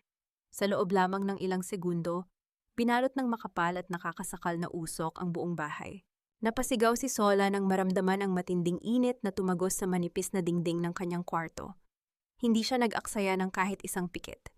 Gumapang siya sa sahig, pilit iniiwasan ang nakakalasong usok, at tinungo ang silid ng dalawang matanda. Nakita niya sina Don Severo at Doña Basilia na umuubo at nahihirapang huminga habang nakayakap sa isa't isa sa sulok. Pinilit ni Sola na buhatin ang matandang babae, habang inaalalayan niya sa braso ang matandang lalaki. Bawat hakbang nila patungo sa pintuan ay isang pakikipaglaban kay kamatayan. Ang apoy ay gumagapang na sa kisame, at ang mga haligi ng kusina ay nagbabadyang bumigay anumang oras. Nang malapit na sila sa labasan, isang malaking nasusunog na tahilan ang unti-unting bumabagsak mula sa itaas. Nagbabadyang dumagan sa kanila. Ipinikit ni Sola ang kanyang mga mata at niyakap ng mahigpit ang dalawang matanda upang saluhin ang apoy. Ngunit sa halip na paso dalawang matitikas na braso ang biglang sumunggab sa kanila. Si Miguel, balot ng pawis at bakas ang matinding takot sa mukha, ginamit ng abogado ang sariling balikat upang itulak ang nasusunog na kahoy, habang sabay-sabay silang hinila palabas patungo sa basang damuhan ng bakuran. Ilang saglit pa, tuluyang bumagsak ang buong bubungan ng kusina. Lumikha ng isang malakas na pagyanig sa lupa na nagpalipad ng libu-libong alipato sa madilim na kalangitan. Nakahandusay sila sa labas, kapwa humihingal at nangangatal. Niyakap ni Miguel ang kanyang mga magulang, sinisiguradong wala silang matinding sugat. Tinitigan ni Sola ang nag-aapoy niyang bahay. Sa gitna ng apoy, nahagip ng kanyang paningin ang isang maliit na kwadro na unti-unting tinutupok ng apoy, ang kaisa-isang litrato ni Hector. Sa pagkakataong iyon, tila may isang matibay na kadena ang naputol sa kanyang isipan. Isang napakalinaw na katotohanan ang sumampal sa kanya. Ang pagiging martir niya ay hindi nagbigay ng dangal kay Hector. Ang kanyang pananahimik at pagtitiis ay halos pumatay sa mga inosenteng taong itinuturing niyang pamilya. Nakita niya ang isang aninong mabilis na tumatakbo palayo sa kalsada. Sino ang totoong naghagis ng posporo? Mga bayarang tauhan ba ni Renato? O mga mamatay tao mula sa sindikato ng mga arzobispo sa Maynila? Hindi na mahalaga kung sino. Iisa lamang ang ugat ng lahat ng kasamaang ito. Tumayo si Sola. Walang luhang pumatak sa kanyang mga mata. Dahan-dahan niyang iniangat ang kanyang kamay at hinugot ang itim na ipit sa kanyang buhok.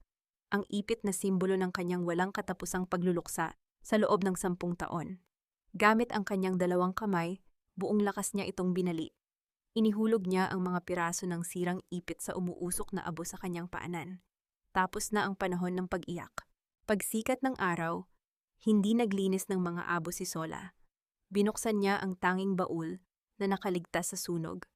Mula sa pinakaibaba nito, kinuha niya ang isang damit na matagal na niyang ibinaon sa limot. Isang matingkad na pulang blusa. Isinuot niya ito na tila isang baluti. Pinunasan niya ang kanyang muka. Sinuklay ang kanyang mahabang buhok at hinayaan itong bumagsak sa kanyang mga balikat. Nang maglakad siya sa kalsada, napahinto ang mga nagwawalis na kapitbahay. Nanlaki ang kanilang mga mata nang makita ang pagbabago kay Sola. Wala na ang babaeng nakayuko, naka-apron, at mukhang alipin.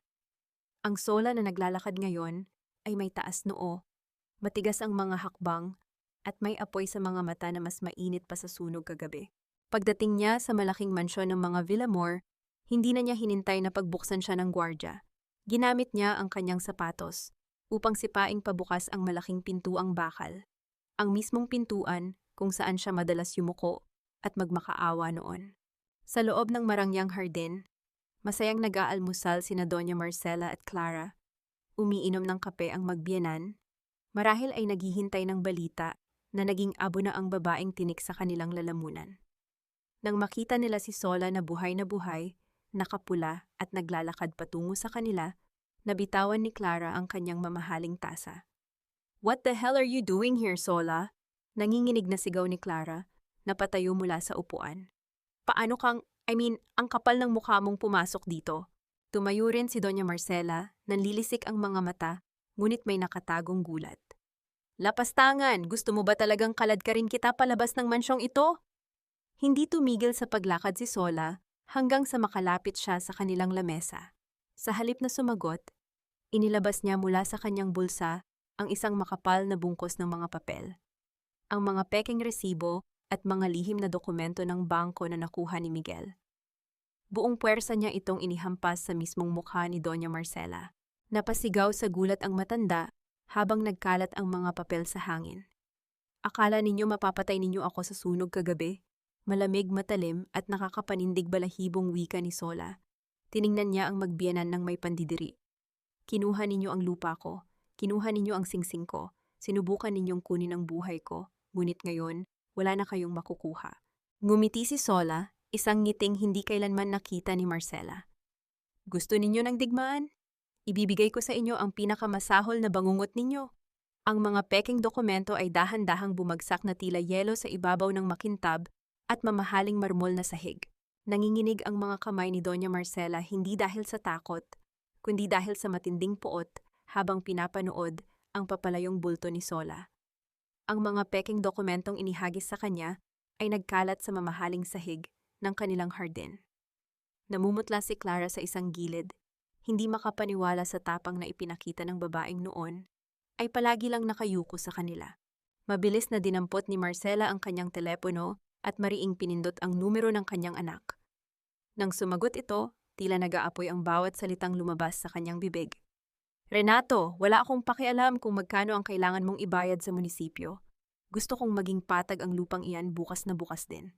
Kapag hindi mo napalayas ang babaeng iyan kasama ang mga pulubing inaalagaan niya, tayo ang mawawalan ng milyon-milyon."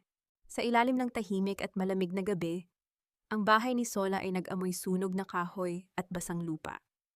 Sa labas ng bahagyang natupok na kusina, nakaupo si Sola at Miguel sa tanging natirang mesang kahoy. Ang tanglaw mula sa isang maliit na flashlight ang nagbibigay liwanag sa mga patong-patong na papeles. Si Don Severo at Doña Basilia ay mahimbing nang natutulog sa loob matapos ang nakakapagod na araw. Inilatag ni Miguel ang isang manipis na folder sa harap ni Sola. Itinuro niya ang mga pirma na halatang pinipeke upang palabasing pumayag ang dalaga sa paglipat ng titulo. This is an elaborate laundering scheme, Sola. Seryosong paliwanag ni Miguel. Ang kanyang mga mata ay madilim at puno ng pag-aalala. Sabot si Renato at ang nakatatanda kong kapatid na si Arturo. Gagamitin nila ang lupa mo para magpatayo ng isang peking nursing home. Hihikayat ng mga foreign investors at doon idadaan ang mga maruruming pera. Kaya ganoon na lamang ang kadesperado nilang paalisin ka. Tinitigan ni Sola ang mga papel. Ang kalupitan ng mga Villamor ay lumagpas na sa simpleng pang-aapi. Isa na itong malaking krimen na sumisira ng buhay ng mga inosenteng tao. Napabuntong hininga siya, ramdam ang matinding bigat sa kanyang mga balikat. Pinagmasdan ni Miguel ang mukha ng dalaga. Nakita niya ang mga linya ng pagod, ang mga bahagyang paso sa braso nito mula sa sunog kagabi, at ang kalungkutang tila nakatanim na sa mga mata nito. Bakit, Sola? Mahinang tanong ni Miguel. Ang boses ay puno ng pagtataka at kurot ng awa. Bakit mo hinayaang saktan kanila ng ganito katagal? You are smart and brave. Why did you endure a decade of hell? Hindi agad nakasagot si Sola. Tiningnan niya ang kanyang mga magaspang na kamay na maraming peklat. Dahil naniwala akong may utang na loob ako sa pamilya ni Hector. Nang mamatay siya, pakiramdam ko ay kailangan kong magbayad ng isang kasalanan. Inisip ko na ang pagpapakumbaba at pananahimik ay katumbas ng pagmamahal ko sa asawa ko, na kung magtitiis ako, balang araw, ituturing din nila akong tunay na pamilya. Umiling si Miguel, tila nasasaktan sa mga narinig. Dahan-dahan niyang ipinatong ang kanyang malaking palad sa ibabaw ng nanginginig na kamay ni Sola. Ang totoong pagmamahal, hindi naniningil ng utang, Sola. Malambing ngunit malalim na wika ni Miguel. Ang mga mata nito ay nakatitig ng diretso sa kaluluwa ng dalaga. Hindi ito isang transaksyon na kailangan mong bayaran ng sarili mong dangal. Hindi mo kailangang maging martir para patunayang nagmamahal ka. Ang mga salitang iyon ay tumagos sa dibdib ni Sola. Isang mainit na luha ang tahimik na tumakas mula sa kanyang mata. Ito ang unang pagkakataon na may isang taong nagsabi sa kanya na sapat na siya, na hindi niya kailangang magbuwis ng sarili upang maging karapat-dapat. Makalipas ang ilang oras ng pagsusuri sa mga dokumento, hindi na kinaya ni Sola ang matinding pagod. Ipinatong niya ang kanyang ulo sa kanyang mga nakakrus na braso sa ibabaw ng mesa at unti-unting nakatulog. Pinagmasdan lamang siya ni Miguel sa ilalim ng malamig na liwanag ng buwan. Tahimik nitong hinubad ang kanyang makapal na jacket at dahan-dahang ipinatong sa mga nanginginig na balikat ng dalaga upang bigyan ito ng init. Nang gawin niya iyon, napansin niya ang isang hibla ng buhok na nakaharang sa mukha ni Sola. Maingat niya itong inipit sa likod ng tainga ng dalaga. Ngunit nahinto ang galaw ni Miguel nang magmulat ng mga mata si Sola. Nagtama ang kanilang mga paningin.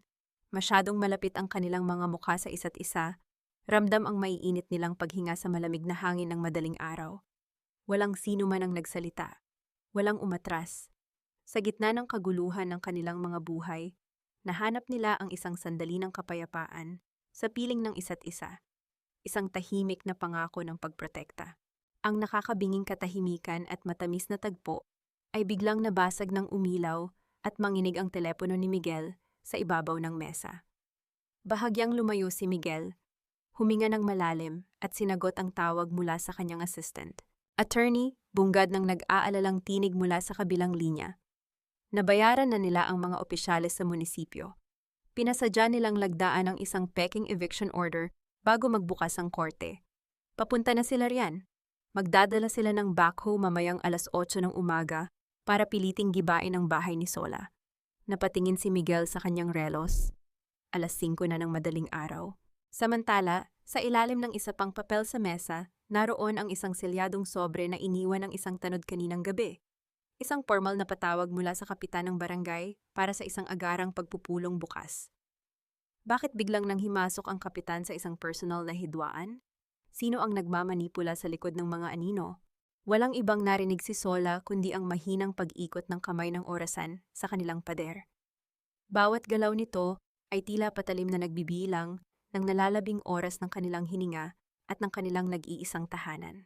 Saktong 8:00 ng umaga nang maramdaman ni Sola ang marahas na pagyanig ng lupa sa ilalim ng kanyang mga paa. Ang itim na usok mula sa tambutso ng isang dambuhalang makina ay unti-unting bumalot sa kalye nagdadala ng masangsang na amoy ng krudo na sumusugat sa lalamunan. Huminto ang malaking backhoe sa mismong tapat ng kanyang sirang pintuang bakal. Mula sa isang pampasaherong sasakyan sa likuran nito, bumaba si Renato.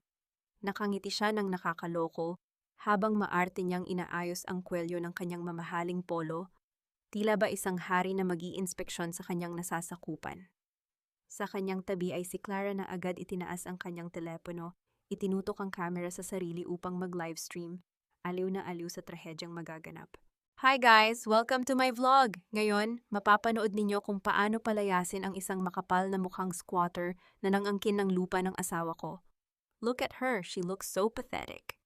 Matinis na pag-uulat ni Clara habang umiikot upang mahagip ng camera ang pagod at madungis na anyo ni Sola. Ngunit hindi natinag si Sola. Mahigpit ang kanyang hawak sa isang mabigat at kinalawang na tubo na ginamit ni Don Severo bilang panungkod kahapon. Humarang siya sa gitna ng daan.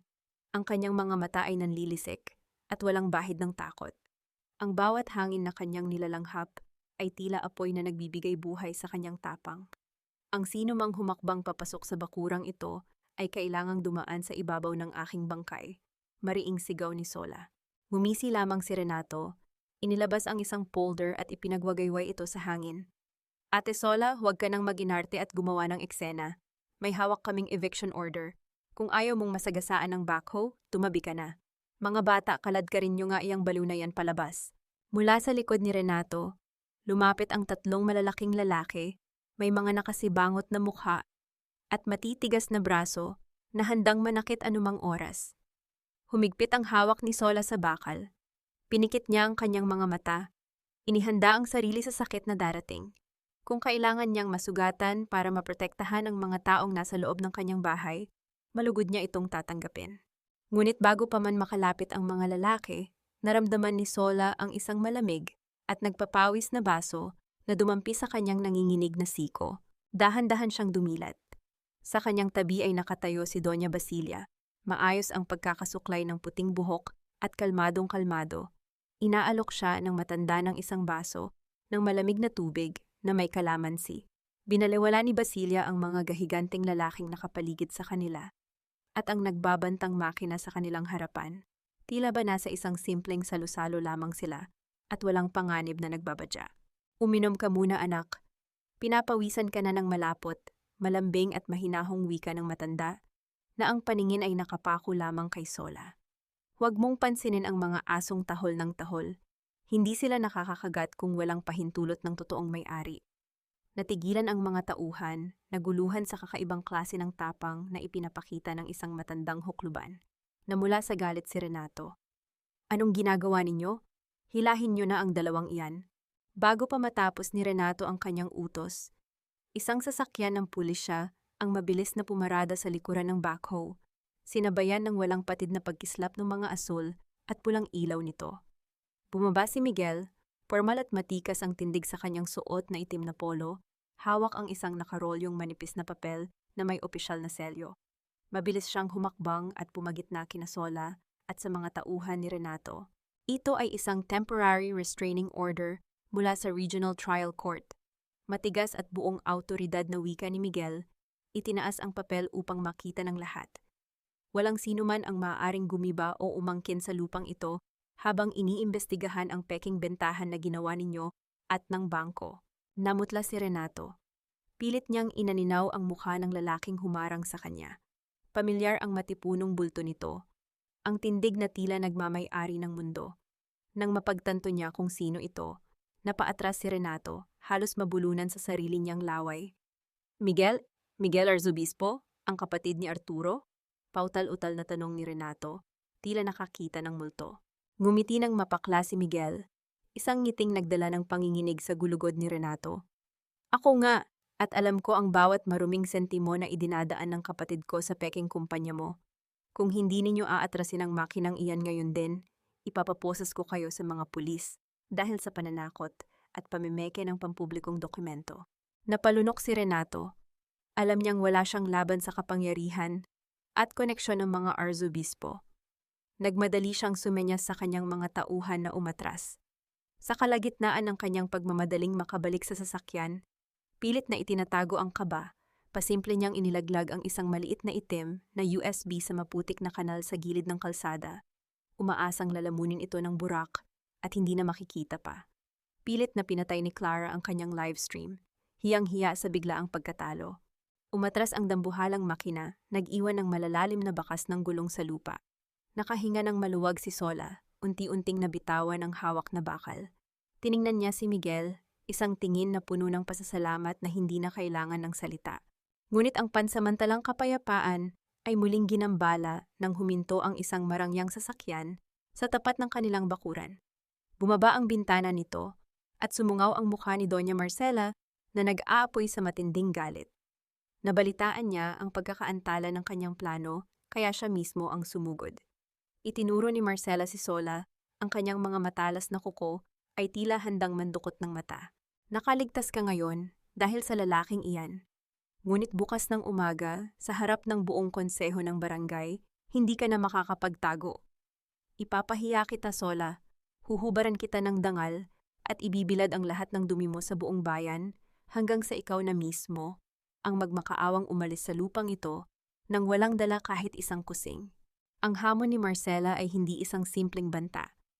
Isa itong pangako ng pagwasak sa huling natitirang piraso ng dignidad ng isang babaeng minsan nang ibinigay ang lahat para sa kanila. Sa loob ng madilim na kwarto sa mansyon ng mga Villamor, balisa at hindi mapakali si Renato. Pawis na pawis ang kanyang mukha habang mariing nakadiin ang telepono sa kanyang tainga. Ang pagbagsak ng kanyang plano kaninang umaga ay tila isang lubid na unti-unting sumasakal sa kanyang leeg. Wala siyang ibang matatakbuhan. Arturo, kailangan ko ng 10 milyon ngayon din. Kapag hindi mo idineposito sa account ko ang pera, ilalabas ko lahat ng ebidensya na kasabot ang mga arzobispo sa Peking nursing home na ito. Mabilis at nanginginig na banta ni Renato, hindi na iniisip ang paggalang sa kausap. Nakatago sa likod ng bahagyang nakabukas na pinto si Clara. Nakatakip ang nanginginig na kamay sa kanyang bibig upang pigilan ang sariling paghinga. Narinig niya ang sumunod na sinabi ng kanyang asawa na nagpaguho sa kanyang mundo. Oo, aalis ako ng bansa mag-isa. Iiwan ko na ang pabigat at maarte kong asawa, pati na ang nanay kong walang inisip kundi ang sarili niyang imahe. Just give me the money and I will disappear. Sa kabilang dako ng bayan, malayo sa marangyang buhay na malapit ng masira, pagod na naglalakad si Sola mula sa bahay ng kanyang mga kapitbahay. Nakiusap siya kina Aling Nena at sa iba pang mga natulungan niya noon na maging saksi bukas sa barangay upang patunayang siya ang tunay na nag-alaga kay Hector at hindi niya kailanman dinungisan ang bahay nito. Ngunit lahat sila ay isinara ang kanilang mga pinto. Pasensya na, Sola, pero ayaw naming kalabanin si Doña Marcela. Baka kami pa ang mapalayas dito. Ang malamig na tanggi ng mga taong dati niyang pinakakain ng libreng puto at nilugaw. Nanghihinang naupo si Sola sa mahabang upuang kahoy sa labas ng kanyang bahay. Ang bigat ng pagiging mag-isa ay muling yumakap sa kanya. Ngunit bago pa man siya tuluyang malunod sa kalungkutan, naramdaman niya ang matatag at mainit na kamay ni Miguel na pumulupot sa kanyang magaspang na palad. Hindi natin kailangan ang dami ng tao, Sola. Ang katotohanan ay hindi nangangailangan ng palakpak ng marami upang maging totoo. Malambing, ngunit puno ng kasiguruhang wika ni Miguel, ang hinlalaki nito ay marahang humahagod sa likod ng palad ng dalaga upang pakalmahin siya. Lumapit sa kanila si Don Severo. Ang mga hakbang ng matanda ay mabagal ngunit may tiyak na layunin.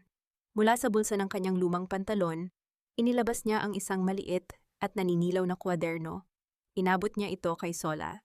Bago kami tuluyang palayasin ng mga sarili naming anak at itapon sa kalsada na itago ko ito.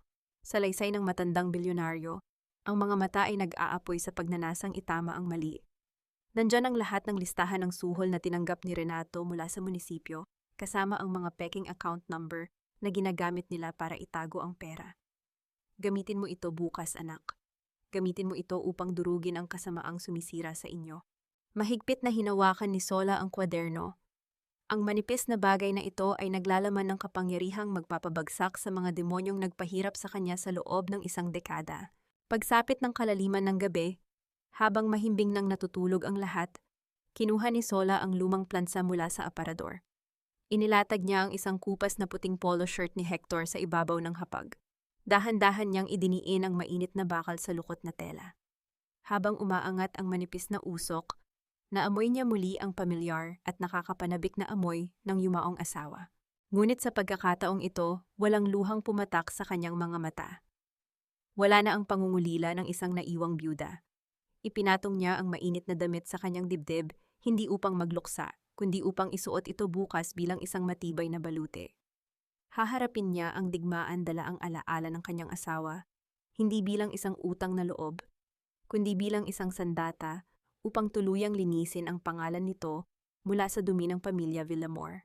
Kinaumagahan, sumikat ang araw na tila naghahamon. Handa na si Sola.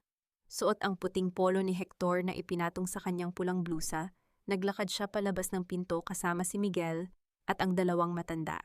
Subalit bago pa man nila mabuksan ng tuluyan ng kalawanging pintuang bakal, napahinto sila. Isang figura ang nakaluhod at nakadapa sa maalikabok na lupa sa labas ng kanilang bakuran. Umiiyak ito ng malakas.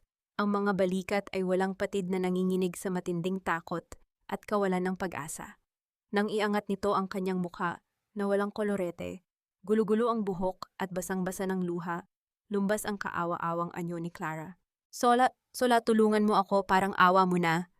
Pagmamakaawa ng hipag na noon ay walang ibang ginawa kundi maliitin at tapakan siya. Ngayon ay nakakapit sa kanyang mga sapatos. Tiningnan ni Sola ang kaawa-awang kalagayan ni Clara sa putikan. Ang dating matapobreng hipag ay walang tigil sa paghikpi, iniabot ang isang nanginginig na telepono. Ipinaliwanag ni Clara sa pagitan ng mga luha na naroon ang patunay ng planong pagtakas ng kanyang asawang si Renato, bitbit ang lahat ng pera. Iiwan silang lahat sa ere. Kinuha ni Sola ang telepono at itinabi ito sa kwadernong bigay ni Don Severo. Isang tahimik na tango lamang ang isinagot niya bago niya ipagpatuloy ang paglalakad patungo sa pinakamalaking laban ng kanyang buhay. Pagdating nila sa barangay hall, tila isang malaking teatro ang sumalubong sa kanila. Puno ng tao ang loob, nagbubulungan at naghihintay sa isang malaking iskandalo. Sa pinakagitnang upuan, nakaposisyon si Doña Marcela na tila isang reyna ng trahedya. Nakasuot ito ng mamahaling itim na damit at puntas na belo. Walang tigil sa pagpahid ng kanyang mga tuyong mata gamit ang isang panyong seda. Sa tabi nito ay si Renato na nakahalukip-kip. May mapanuyang ngiti sa mga labi. Nang pumasok si Sola, sabay-sabay na lumingon ang mga tao. Ang mga matang dati ay nginingitian niya, tuwing nag-aabot siya ng mainit na puto, ay ngayon puno ng pandidiri at panghuhusga. Tumayo si Doña Marcela at kinuha ang mikropono. Ang boses nito ay nanginginig sa pilit na pag-iyak. Isang perpektong pag-arte na bumihag sa damdamin ng mga inosenteng kapitbahay. Mga kababayan, patawarin ninyo ako at umabot pa tayo sa ganito. Pananaghoy ng matanda habang itinuturo si Sola. Pinalaki ko ang babaeng iyan. Tinanggap ko siya sa aking pamamahay kahit galing siya sa wala dahil mahal siya ng anak kong si Hector. Ngunit ano ang iginanti niya sa amin? Nilapastangan niya ang alaala ng aking anak. Dumukot si Marcela mula sa kanyang mamahaling bag. Inilabas nito ang isang maliit na papel at isang pamilyar na kislap ng ginto. Ang singsing sa kasal ni Sola na sa pilitang kinuha mula sa kanya ilang araw na ang nakalipas. Isinangla niya ang singsing ng anak ko at alam ninyo kung bakit. Lumakas ang boses ni Marcela, umaalingaw-ngaw sa buong bulwagan. Para may ipambuhay sa lalaking inuwi niya sa mismong bahay ng asawa niya, isang kalaguyo habang kami ay patuloy na nagluluksa. Isang malakas na singhap ang kumawala mula sa mga tao.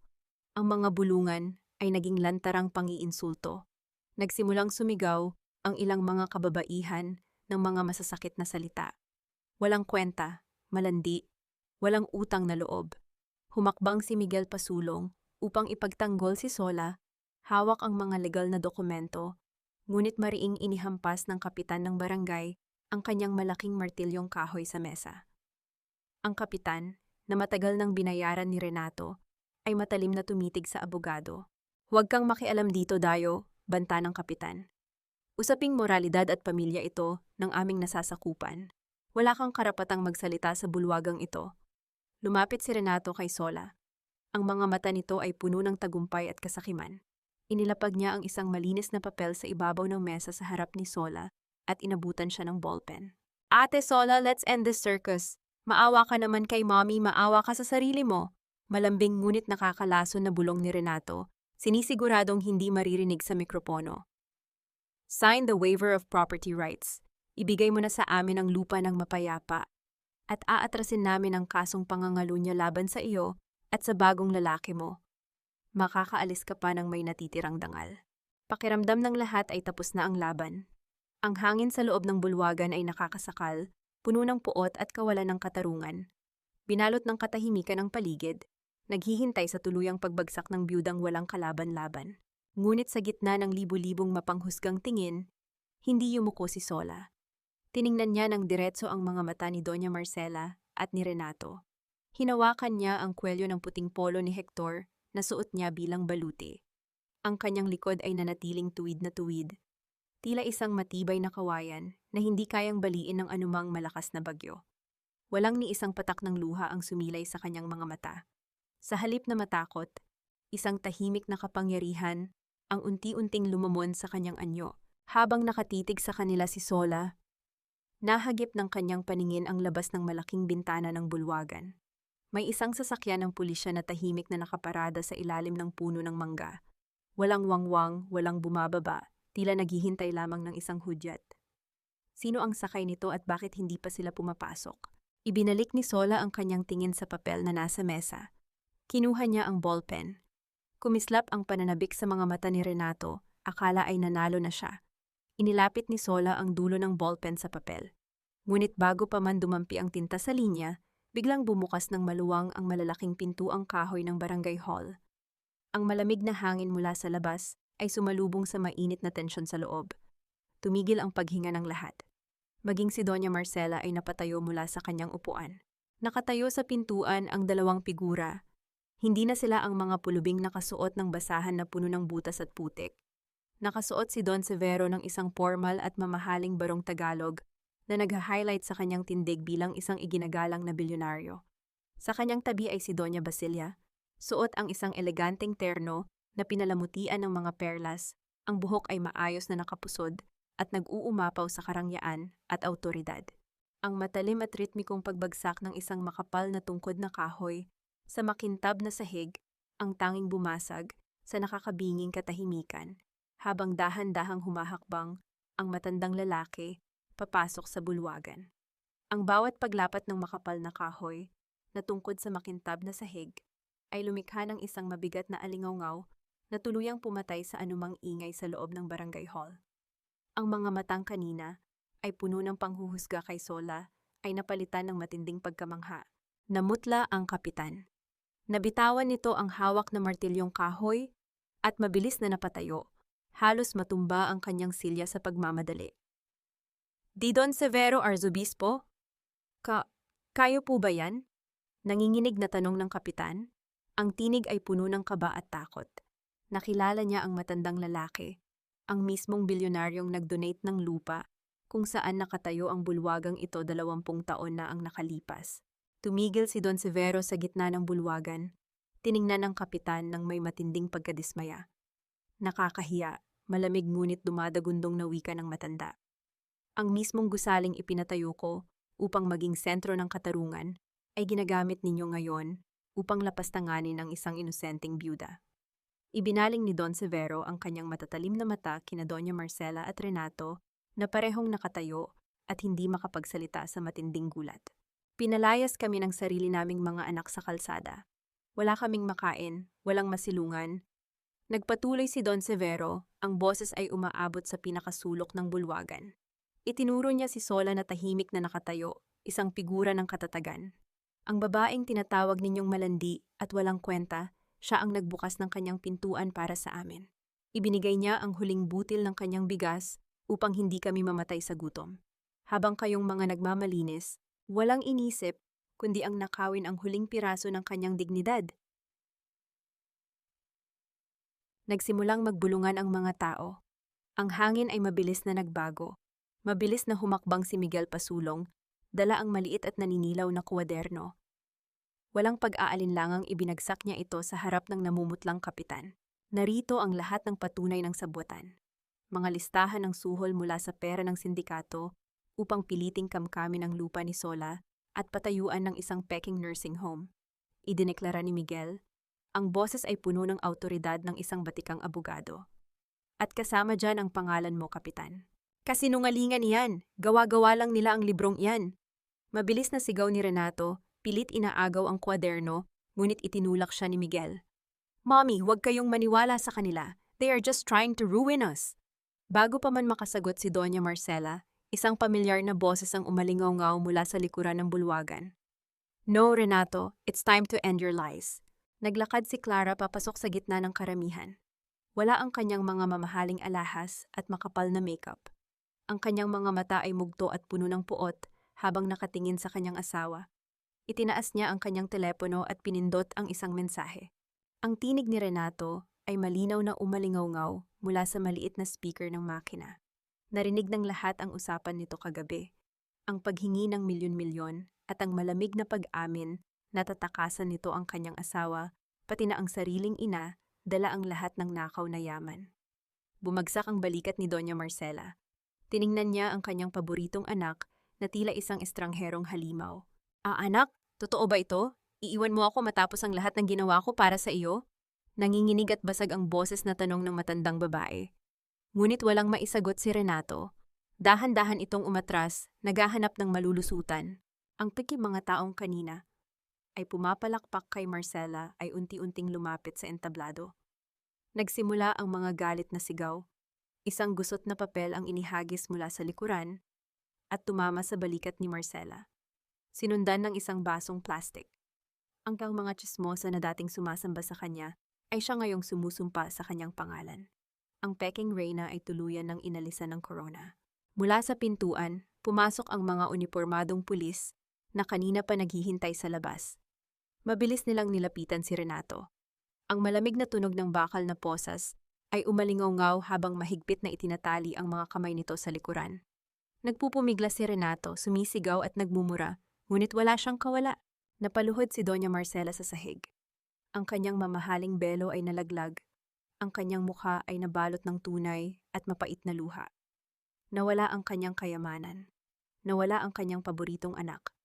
Nawala ang kanyang pinakamamahal na imahe. Dahan-dahang naglakad si Sola palapit sa nakaluhod niyang biyenan. Tumahimik ang buong bulwagan, naghihintay na sumabog ang dalaga, nasaktan nito ang matanda, na sumigaw ito ng mga masasakit na salita bilang paghihiganti. Ngunit nanatiling kalmado si Sola. Tiningnan niya si Marcela ng may halong awa at kalayaan. Dumukot siya sa bulsa ng kanyang lumang palda. Inilabas niya ang isang barya. Isang pisong dumi-dumi ng tumigas na harina ng puto. Maingat niya itong inilapag sa makintab na sahig, saktong-sakto sa tapat ng mga nanginginig na kamay ni Marcela. Iyan ang halaga mo sa akin, Marcela. Malumanay ngunit malalim na wika ni Sola. Ang bawat pantig ay tila nagpapalaya sa kanyang kaluluwa. Bayad na ang utang na loob ko. Simula ngayon, wala na tayong anumang ugnayan. Tinalikuran ni Sola ang matanda at naglakad pabalik kina Miguel at sa mga arzobispo. Wala siyang hinihinging palakpak mula sa mga tao. Wala siyang pakialam sa kanilang pag-aproba. Habang kinakaladkad palabas ng mga pulis, lumingon si Renato. Ang kanyang mga mata ay nanlilisik na nakatitig kay Miguel. Huwag kang magpakasaya, Miguel, banta ni Renato. Ang boses ay puno ng desperasyon at puot.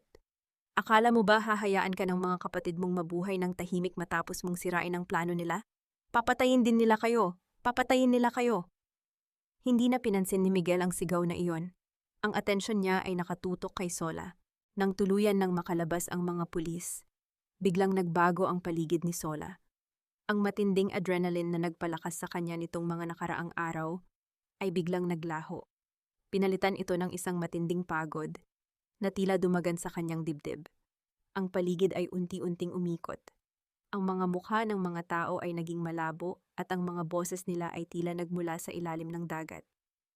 Naramdaman ni Sola na nawalan ng lakas ang kanyang mga tuhod.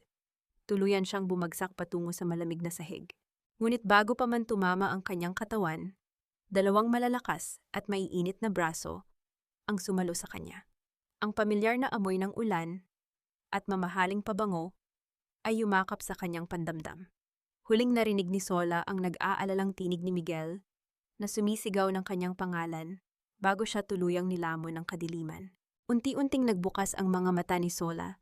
Ang unang sumalubong sa kanyang pandamdam ay ang pamilyar na amoy ng alcohol at ang malamig na simoy ng hangin mula sa isang aircon. Puti ang kisame, malinis ang mga pader. Wala na siya sa magulong barangay hall. Wala na ang maingay na panlalait ng mga tao. Ang tanging naririnig niya ay ang mahina at pantay na ritmo ng isang makina sa kanyang tabi. Nang subukan niyang igalaw ang kanyang kanang kamay, naramdaman niya ang isang mabigat at mainit na bagay na nakapatong doon. Lumingon siya ng bahagya. Nakaupo sa isang silya sa tabi ng kanyang kama si Miguel.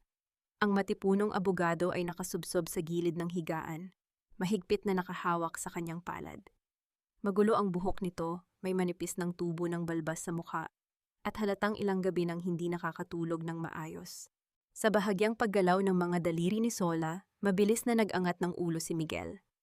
Namumula ang mga mata nito, ngunit nang makita nitong gising na ang dalaga, isang napakalalim na buntong hininga ng ginhawa, ang pinakawalan nito. Sola, garalgal at mahinang bulong ni Miguel. Hinaplos nito ng marahan ang likod ng kanyang palad, tila ba natatakot na baka masaktan siya sa kaunting diin. Salamat sa Diyos at gumising ka na. 3 araw kang walang malay. Sabi ng doktor ay labis na bumigay ang katawan mo dahil sa matinding stress at pagod. Sinubukan ni Sola na umupo, ngunit maingat siyang inalalayan ni Miguel na manatiling nakahiga. Tinitigan ni Sola ang lalaking nasa kanyang harapan. Ang isang bilyonaryo at tanyag na abogado ay nag-alay ng kanyang oras upang bantayan ang isang hamak na tindera ng kakanin.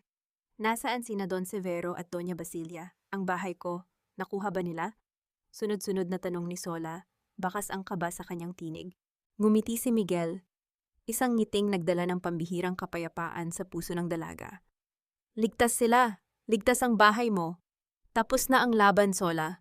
Nasa kulungan na si Renato. Hindi siya makakapagpiyansa dahil patong-patong ang kasong isinampa namin. Sa kabilang dako ng probinsya, ang kapayapaang tinatamasa ni Sola ay isang malayong panaginip para sa isang taong dating nagmamay-ari ng lahat. Sa isang masikip at mabahong eskinita, hila-hila ni Doña Marcela ang kanyang nag-iisang maleta. Wala na ang kanyang mga gintong alahas. Wala na ang kanyang magagarang damit. At higit sa lahat, wala na ang mga kaibigang nakapaligid sa kanya. Nang subukan niyang katukin ang pintuan ng isa niyang mayamang kumare, pinagsarhan lamang siya nito. Wala nang gustong tumulong sa pamilyang nasangkot sa malaking kaso ng panloloko at pandarambong. Sa huli, napilitan siyang umupa sa isang maliit at madilim na kwarto kung saan ang bubong ay tumutulo at ang hangin ay amoy estero. Ang matandang reyna na dating namumuno sa pamamagitan ng takot at pagmamataas ay natagpuan ang kanyang sarili na nag-iisa, lumuluha sa ibabaw ng isang manipis at maruming banig, habang inaalala ang mga taong kanyang tinapakan na ngayon ay hindi niya na kailanman maabot. Makalipas ang ilang araw, pinayagan ng lumabas ng ospital si Sola. Inalalayan siya ni Miguel hanggang sa makarating sila sa tapat ng kalawanging pintuang bakal ng kanyang bakuran. Ngunit nang itulak nila ang pinto, hindi isang sunog at malungkot na tahanan ang sumalubong sa kanya. Ang hangin ay amoy sariwang tabla at pintura, na haluan ng matamis na amoy ng asukal at gata ng niyog. Ang nasunog na bahagi ng kusina ay pinalitan ng matibay na kahoy at bagong yero. Sa gitna ng ginagawang kusina, nakatayo si Don Severo, tinuturo sa mga karpintero ang tamang sukat ng mga bintana upang pumasok ang liwanag ng araw. Sa isang malinis na mesa sa gilid, abala si Doña Basilia sa paghahalo ng pamilyar na galapong para sa puto. Nang makita nila si Sola, sabay na tumigil ang mag-asawa. Sinalubong ni Basilia ang dalaga ng isang mahigpit at mainit na yakap. Welcome home, anak, bulong ng matanda. Tuluyang bumagsak ang luha sa mga mata ni Sola, ngunit sa pagkakataong ito, luha iyon ng wagas na kaligayahan. Wala na ang mga anino ng mga Villamor. Ang bahay na ito ay naging isang tunay na tahanan. Pinuno ng mga taong pinili siyang mahalin nang walang hinihinging kapalit. Nang magdapit hapon, habang nag-aayos ng mga gamit si Sola sa sala, lumapit si Miguel na may bitbit na isang folder. Bumilis ang tibok ng puso ni Sola. Hindi pa rin nawawala ang kanyang trauma sa mga legal na dokumento. Napansin ni Miguel ang pag-aatubili niya. Marahan nitong ibinaba ang folder sa mesa. Huwag kang matakot, Sola. Hindi ito papeles para kunin ang lupa mo. Malambing na paliwanag ni Miguel. Binuksan niya ang unang pahina. Ito ay isang kontrata para sa isang negosyo. Ang mga Arzobispo Supermarket sa buong Maynila ay nangangailangan ng eksklusibong supplier ng kakanin. At walang ibang makakagawa ng perpektong recipe ng aking ina kundi ikaw. Babayaran ka namin buwan-buwan. Hindi ito donasyon o utang na loob, Sola. Ito ay patunay ng iyong sariling kakayahan. Tinitigan ni Sola ang kontrata. Wala nang kikita mula sa kanyang pawis ng patago. Wala nang gagamit sa kanyang pangalan para sa sariling interes. Dahan-dahan niyang kinuha ang ballpen at, sa unang pagkakataon matapos ang isang dekada, pumirma siya hindi upang magbigay, kundi upang tumanggap. Kinuha ni Sola ang isang piraso ng makinis na kahoy na inihanda niya kanina. Gamit ang isang maliit na pait, inukit niya ang mga salitang matagal na niyang ibinaon sa kanyang puso. Lumabas siya ng bahay at tinanggal ang lumang karatula na may nakasulat na Villamore Residence. Ipinako niya ang bago at malinis na kahoy sa itaas ng kanyang pintuan. Nakasulat doon, "Pintuan ni na Hector at Sola, laging bukas." Napangiti si Miguel habang pinapanood ang babaeng hinahangaan niya. Ngunit ang ngiting iyon ay may halong lungkot. Kailangan na niyang bumalik sa Maynila upang harapin ang kanyang kapatid na si Arturo, upang linisin ang pangalan ng kanilang kumpanya, at upang ibalik ang kaayusan sa buhay ng kanilang pamilya. Ang kanyang mga magulang ay mananatili muna sa pangangalaga ni Sola dahil dito nila nahanap ang kapayapaan. Ngunit siya ay kailangan ng umalis. Nakatayo si Miguel sa labas ng pintuang bakal. Hawak ang kanyang travel bag. Tiningnan niya si Sola na nakatayo sa tapat ng bagong karatula. Ang ganda ng dalaga ay tila lalong kuminang ngayon dahil malaya na ito sa kalungkutan. Gusto niyang sabihin na huwag siyang kalimutan, na babalikan niya ito na higit pa sa pasasalamat ang nararamdaman ng kanyang puso. Ngunit pinigil niya ang kanyang sarili. Masyado pang maaga. Katatapos lamang gumaling ng mga sugat nito mula sa isang mapang-abusong pamilya. "Aalis na ako, Sola," mahinang paalam ni Miguel. Ang kanyang mga mata ay nag-uumapaw sa mga salitang hindi kayang bigkasin ng kanyang mga labi. Kinagat ni Sola ang kanyang ibabang labi, pinipigilan ang biglaang kirot sa kanyang dibdib. Nakasanayan na niya ang presensya ng lalaking ito, ang mainit nitong kalinga, ang tahimik nitong pagpoprotekta. Tinitigan niya ang mga mata ni Miguel at sa isang iglap, tila nagkaunawaan ang kanilang mga kaluluwa kahit walang salitang namagitan. Hahakbang na sana si Miguel papalayo. Ngunit pinigilan siya ng isang mahinang tawag. "Miguel." Lumingon ang abogado, naghihintay, umaasa, habang ang hangin ng hapon ay nagdadala ng amoy ng bagong pag-asa. Isang buwan ang lumipas na tila ihip ng masarap na hangin na nagdala ng bagong pag-asa. Ang maliit na bahay malapit sa ilog ay hindi na isang madilim na kulungan ng mga mapapait na alaala. Ngayon, isa na itong maaliwalas na paggawaan ng kakanin na pinipilahan ng mga tao mula pa sa kabilang bayan. Wala na ang babaeng nakayuko at laging takot magsalita. Nakatayo si Sola sa harap ng malaking kalan, suot ang isang malinis at maliwanag na dilaw na blusa, ang kanyang buhok ay maayos na nakatali, at ang kanyang mukha ay may maaliwalas na ngiti habang maingat na nagbabalot ng mga sariwang puto sa dahon ng saging. Naging napakabilis ng pag-unlad ng kanyang maliit na negosyo. Dahil sa kontrata sa Arzobispo Supermarket, naging sapat ang kanyang kinikita upang mabigyan ng masaganang buhay sina Don Severo at Doña Basilia, na ngayon ay masayang nag-aasikaso ng maliit na hardin sa likod bahay bilang kanilang ehersisyo. Natutunan ni Sola na mahalin ang sarili, na ang bawat patak ng kanyang pawis ay para sa kanyang sariling tagumpay at hindi pambayad sa anumang utang na loob. Habang nagpupunas siya ng kanyang mga kamay na may bahagyang alikabok ng harina, isang pamilyar na bulto ang humarang sa liwanag ng araw mula sa pintuang kahoy. Natigilan si Sola. Tiningnan niya ang lalaking nakatayo sa hamba ng pinto. Ito ay si Miguel, ngunit hindi ang Miguel na huli niyang nakita. Wala ang makapal na suit, wala ang mamahaling sapatos, at wala ang formal na aura ng isang bilyonaryong CEO. Nakasuot lamang ito ng isang simpleng puting t-shirt na pilit itinatago ang matipunong dibdib, maong na pantalon at rubber shoes.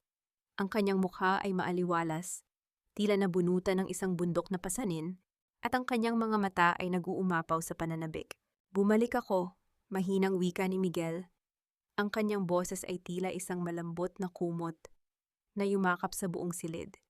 Naiwang nakawang ang mga labi ni Sola. "Miguel, anong nangyari sa mga damit mo?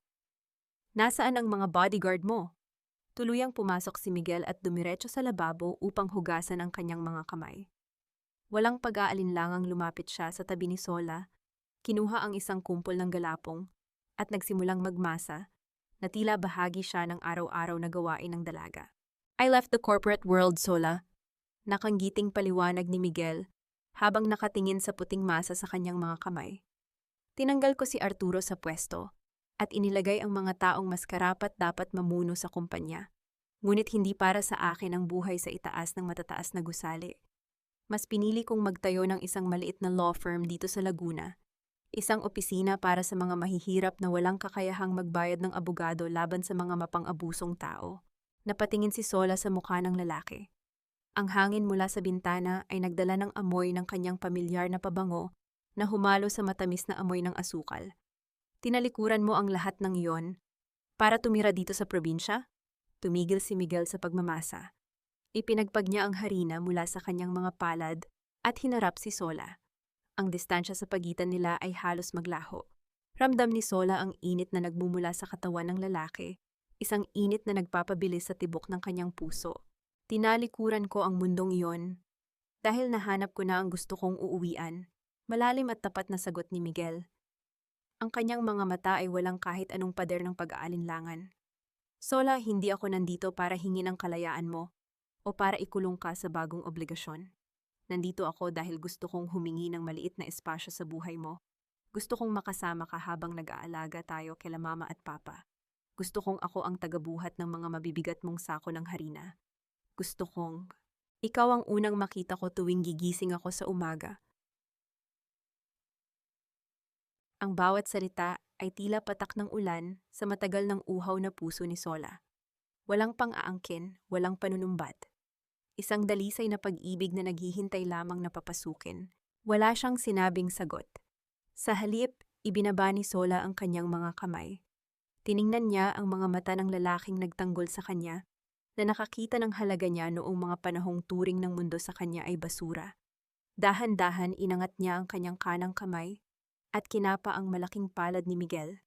Ang paglapat ng kanilang mga daliri ay nagpadaloy ng 1,000 boltahe ng kuryente na nagpasaya sa kanilang mga kaluluwa. Isang tahimik ngunit matibay na pag-oo. Napangiti si Miguel ng napakatamis. Napansin niya ang isang maliit na mantsa ng puting harina sa dulo ng ilong ni Sola. Gamit ang kanyang malinis na hinlalaki, maingat at napakalambing niya itong pinunasan. Ang simpleng pagdampi ng kanyang daliri sa balat ng dalaga ay nag-iwan ng matinding pagmamahal na pumawi sa lahat ng sugat ng kahapon. Pagsapit ng dapit hapon, umupo silang dalawa sa mahabang bangkong kahoy sa beranda. Ang kalangitan ay naghahalo sa kulay ng kahel at lila, nagre-reflekta sa tahimik na agos ng ilog sa kanilang harapan. Ipinatong ni Sola ang kanyang ulo sa malapad na balikat ni Miguel habang mahigpit na magkahawak ang kanilang mga kamay. Wala silang kailangang sabihin. Ang kapayapaan sa kanilang dibdib ay sapat na. Mula sa loob ng bahay, umawit sa hangin ang masayang halakhak ni Don Severo at ang malambing na pagtawag ni Doña Basilia. Miguelito, Sola, halina kayo sa loob. Mainit na ang kanin at nakahanda na ang hapunan. Napangiti si Sola habang nalalanghap ang pamilyar at nakakapanabik na amoy ng bagong saing na kanin. Ang amoy ng isang tunay na pamilya. Hindi gawa sa kadena ng utang na loob, kundi binuklod ng pag-asa, pagpapatawad, at wagas na pag-ibig. 1 taon na ang lumipas mula nang matapos ang pinakamalaking unos sa buhay ni Sola. Ang bahay sa tabi ng ilog ay hindi na lamang isang simpleng tirahan. Lumawak ito at naging isang maayos at kilalang pagawaan ng kakanin. Sa bawat sulok ng bakuran ay umaalingaw-ngaw ang halakhak ni na Don Severo at Doña Basilia, na ngayon ay malusog na, masayang nagpapalipas ng oras sa pagtatanim ng mga bulaklak at gulay. Nahanap na ba ni Sola ang kanyang kapayapaan? Oo, nang higit pa sa inaasahan niya. Ang dating kalawanging pintuang bakal ay pinalitan ng isang matibay na pintuang gawa sa kahoy na palaging nakabukas. Madalas ay may mga dumadaang matatandang walang masilungan o mga batang namamalimos na nagagawi sa kanilang bahay. Tulad ng bilin ni Hector noon, hindi sila pinagsasarhan ng pinto. Binibigyan sila ni Sola ng mainit na sabaw at malambot na puto. Ngunit sa pagkakataong ito, ginagawa niya ito hindi dahil sa bigat ng utang na loob, o pagiging martir, kundi dahil umaapaw ang pagmamahal sa kanyang puso na nais niyang ibahagi sa mundo. Kasama niya sa araw-araw na paghahandog ng kabutihang ito si Miguel, na tuwing hapon pagkatapos sa kanyang law firm ay umuuwi upang tumulong sa pagbubuhat ng mga sako ng harina na may laging nakahandang mainit na halik sa noo ni Sola. Subalit paano naman ang pagpapatawad? Isang maulan na hapon, nakatanggap si Sola ng balita mula sa isang dating kakilala. Si Doña Marcela ay na-stroke at nakaratay ngayon sa isang pampublikong ospital, sa isang ward na masikip at mainit. Wala ni isa mang kamag-anak ang dumadalaw sa kanya. Si Renato ay nabubulok sa loob ng bilibid, habang si Clara ay matagal nang nagpakalayo-layo dala ang natitirang pera ng kanyang asawa. Ang matandang Reyna na minsan ay nang alipin kay Sola ay ngayon namamalimos ng atensyon at kalinga mula sa mga nurse na wala ring oras para sa kanya. Nang marinig ito ni Sola, hindi siya nakaramdam ng tuwa o kagalakan. Wala siyang naramdamang pagnanasang maghiganti o ipamukha rito ang kanyang tagumpay. Tahimik siyang nagtungo sa bangko at nagpadala ng sapat na halaga upang mabayaran ang mga gamot at ospital ni Marcela. Ipinadala niya ito ng walang pangalan. Hindi siya pumunta sa ospital upang dalawin ang matanda. Napagtanto ni Sola ang isang napakahalagang aral. Pinatawad na niya si Marcela upang palayain ang kanyang sariling puso mula sa galit at pait, ngunit hindi ibig sabihin nito ay bibigyan niya ang matanda ng pagkakataon na pumasok muli sa kanyang buhay at sirain ang kapayapaang pinaghirapan niyang buuin. Ang pagpapatawad ay isang regalo para sa sarili, ngunit ang paglalagay ng hangganan ay isang patunay ng pagrespeto sa sariling dangal. Ano ang pinakamalaking aral na iniwan ng kwentong ito? Itinuro ni Sola na ang pamilya ay hindi palaging nagmumula sa dugo at kadugo. Ang tunay na pamilya ay binubuo ng mga taong piniling pulutin ka noong mga panahong ikaw ay wasak na wasak. Ang utang na loob ay isang magandang kaugalian ng mga Pilipino, ngunit kailanman ay hindi ito dapat maging kadena na sasakal sa iyong karapatang maging masaya. Ang pag-ibig, paggalang at kalinga ay ibinibigay ng kusa, hindi isinusumbat at lalong hindi ginagamit upang manliit ng kapwa. Pagsapit ng dapit hapon, nakatayo si Sola sa ilalim ng beranda, nakasandal ang kanyang likuran sa matipunong dibdib ni Miguel. Nakapulupot ang mga braso ng lalaki sa kanyang baywang habang sabay nilang pinapanood ang paglubog ng araw na nagbibigay ng gintong kulay sa tahimik na ilog. Mula sa pagiging isang babaeng iniwan sa dilim, nag-isa at inalipin ng nakaraan, ginamit ni Sola ang kanyang mga luha upang diligan ang sarili niyang hardin ng pag-asa. Wala na ang pusong ulila.